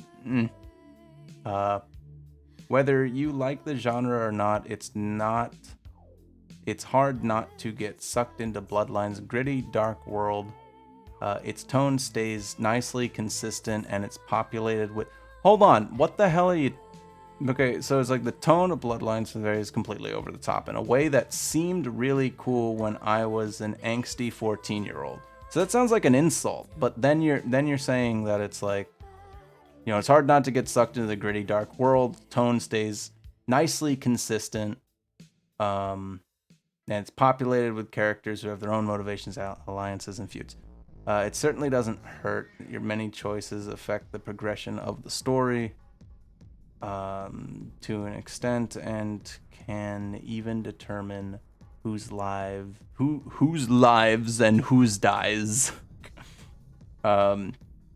As much as I enjoy having a say over the plotline, for its own sake, Bloodlines presents you with serious consequences for your actions. This lends weight to your choices and creates a great feeling, connection to the game world. The role-playing aspects, ripped as they are straight from the pages of White Wolf Tabletop RPG Sourcebook, are deep and well utilized. Don't go in expecting to seduce the guard into letting you into the art gallery if you've been spending all your points on combat skills. Likewise, good luck blasting your way into the warehouse if your character is built as a stealthy thief. Of course, most of the missions will allow you to choose your course of action, so it's hard to get stuck by a poorly built character. This sort of thing is all fine and good, and I appreciate it. However, there is really no way to use your own skills as a player to compensate for your avatar's deficiencies. If you don't have enough persuasion skill, dialogue option won't even show up. And just try using your Counter-Strike sniping proficiency to make up for a lacking in dexterity. The cone of fire on guns is ridiculous without the relevant feats. Well, yeah, because it's not an action game. The melee combat is particularly suspect, even though I built my guy up as a shape-changing juggernaut of destruction. I still have a hard time beating enemies down. Don't get me started on the sloppy stealth implementation. Yeah, that's true. My issue with this is that you're forced into the role you've tried to master with little recourse to try something different. For all of the deep storyline, freedom of action, and then cool ambiance that Bloodlines delivers, I still have pretty serious issues with the game. I liked the more adventurous orient. So yeah, he's not going to reference that the game didn't work when it came out. I guess like, no, because it wasn't even like a thing of it like taking up too much resources or something like that. It just like would crash for no reason. Like, it was a very busted game when it came out. We all love Riddick in this house. We stand Riddick. Medal of Honor Pacific Assault. I don't care. I just don't. Here goes Mario 64 right here. You liked it. Feel the Magic XXY. XY. XX. I thought it was XXXY. Anyway, I love that game. It's so goofy. Donkey Kong. We are nearing the end here, and I'm okay with that because I'm getting. I haven't like spoken out loud this much, like this consistently, for a really, really long time. So I appreciate the. I can feel it in like my sinuses inside my ears. Like I'm getting sore in there. I'm also getting pretty hungry. So let's look at what the back of these were. I don't really know what the charts are. I guess these are the sales charts. So this is actually kind of cool. As of like, so these would come out in like, you'd get these like the month before. So in December, you'd get the January issue. So like Resident Evil 4 hadn't come out yet, like for reals. Or else it would be up here somewhere, right? Look at the sales on like these ESPN games and like the NBA games, like doing better than like Pokemon. That's wild. There's a shitload of them too. Wow. I didn't know wait, when did Fable come out? Was Fable just like sort of, you know, trending down? Where's Halo 2 on this list? Shouldn't it still be? It should still be on here, right? NPD data. Is Halo 2 on the list? I guess not. I mean, here's a Halo. Staff's favorite picks is the top 10 GI. Halo 2, Half-Life 2, they're on there. Tony Hawk Underground 2. Oh yeah, cheat codes. You guys want some cheat codes? You guys want any cheat codes for The Incredibles and Game Boy Advance? Here. I'll leave this up on stream so you can screenshot it. And then try to make out the blurry ass text. Bard's Tale. Yo, Zappos.com was around back then? I didn't know that. With special guest star. What is classic GI? The past comes to life. I guess they were around for so long that, yeah, they started in the back of their books, like just putting like old game reviews in there. Although this was only 5 years ago. Whoops, sorry. Seaman. I'm starting to get. I'm getting overloaded again with. There's. The back of this book is descending into chaos so rapidly. Now we're looking at Persona and Bust a Groove. I know what it takes to beat your opponent in the dark of night. Oh shit! Wow. Go Army. Oh wait, the trivia.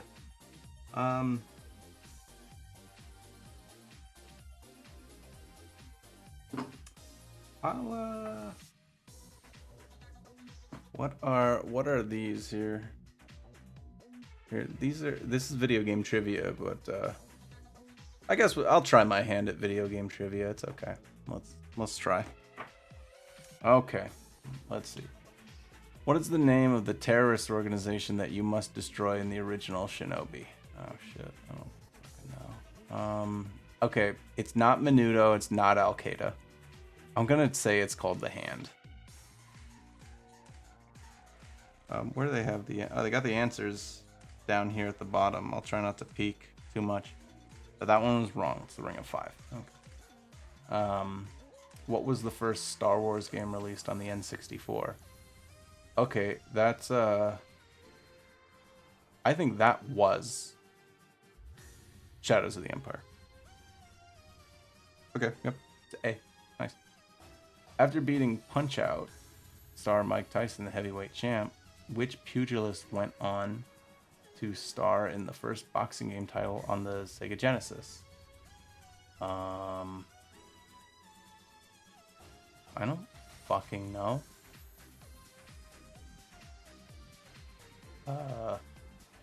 George Foreman? Nope. James Buster Douglas. Oh. Rash, Pimple, Zitz. Rash, Pimple, and Zitz are the individuals. What video game super team? Battletoads. I mean, I already, right? Yeah, the Battletoads. Yeah, we know that. How many have I gotten correct? I've gotten 2 correct. I've done 2 of them. Okay. How many players is supported in multiplayer Saturn Bomberman for the Sega Saturn? Duh.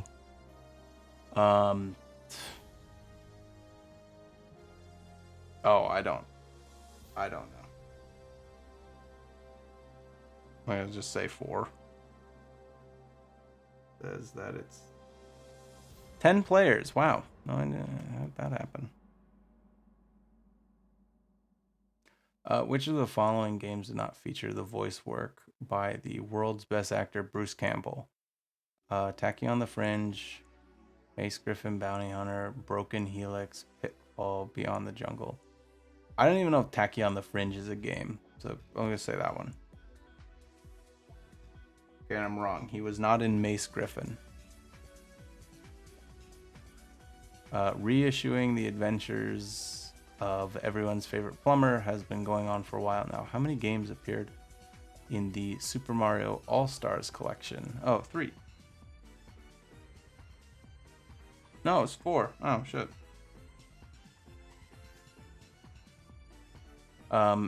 In several other quality games, which X-Men was not playable in X-Men Mutant Apocalypse for the Super Nintendo?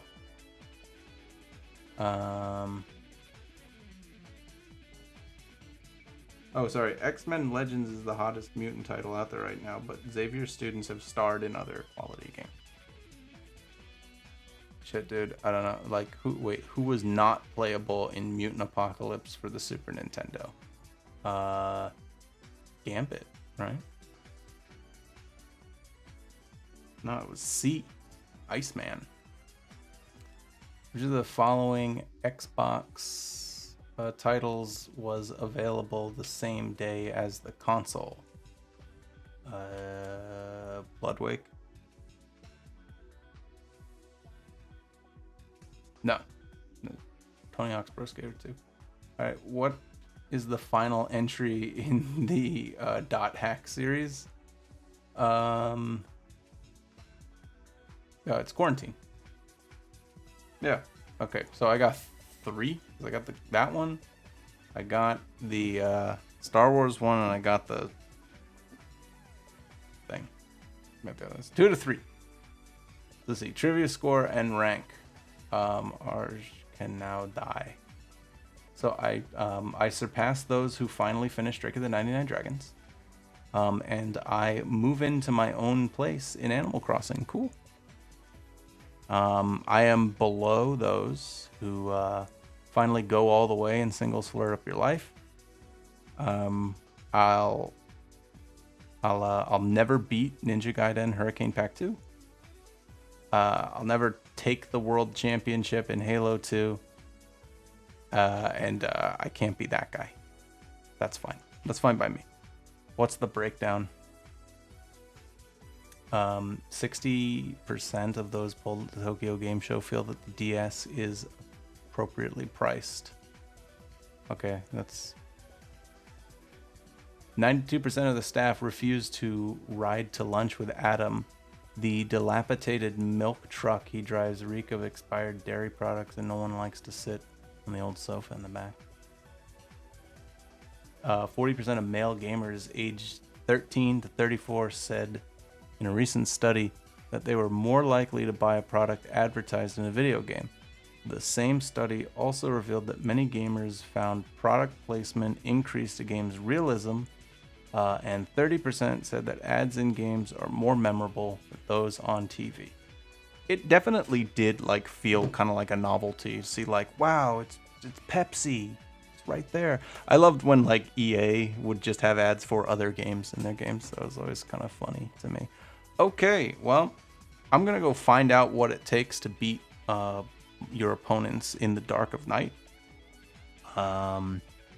and probably get something to eat. Wow, 3.5 hours. That's impressive. I don't think I've ever streamed for that long.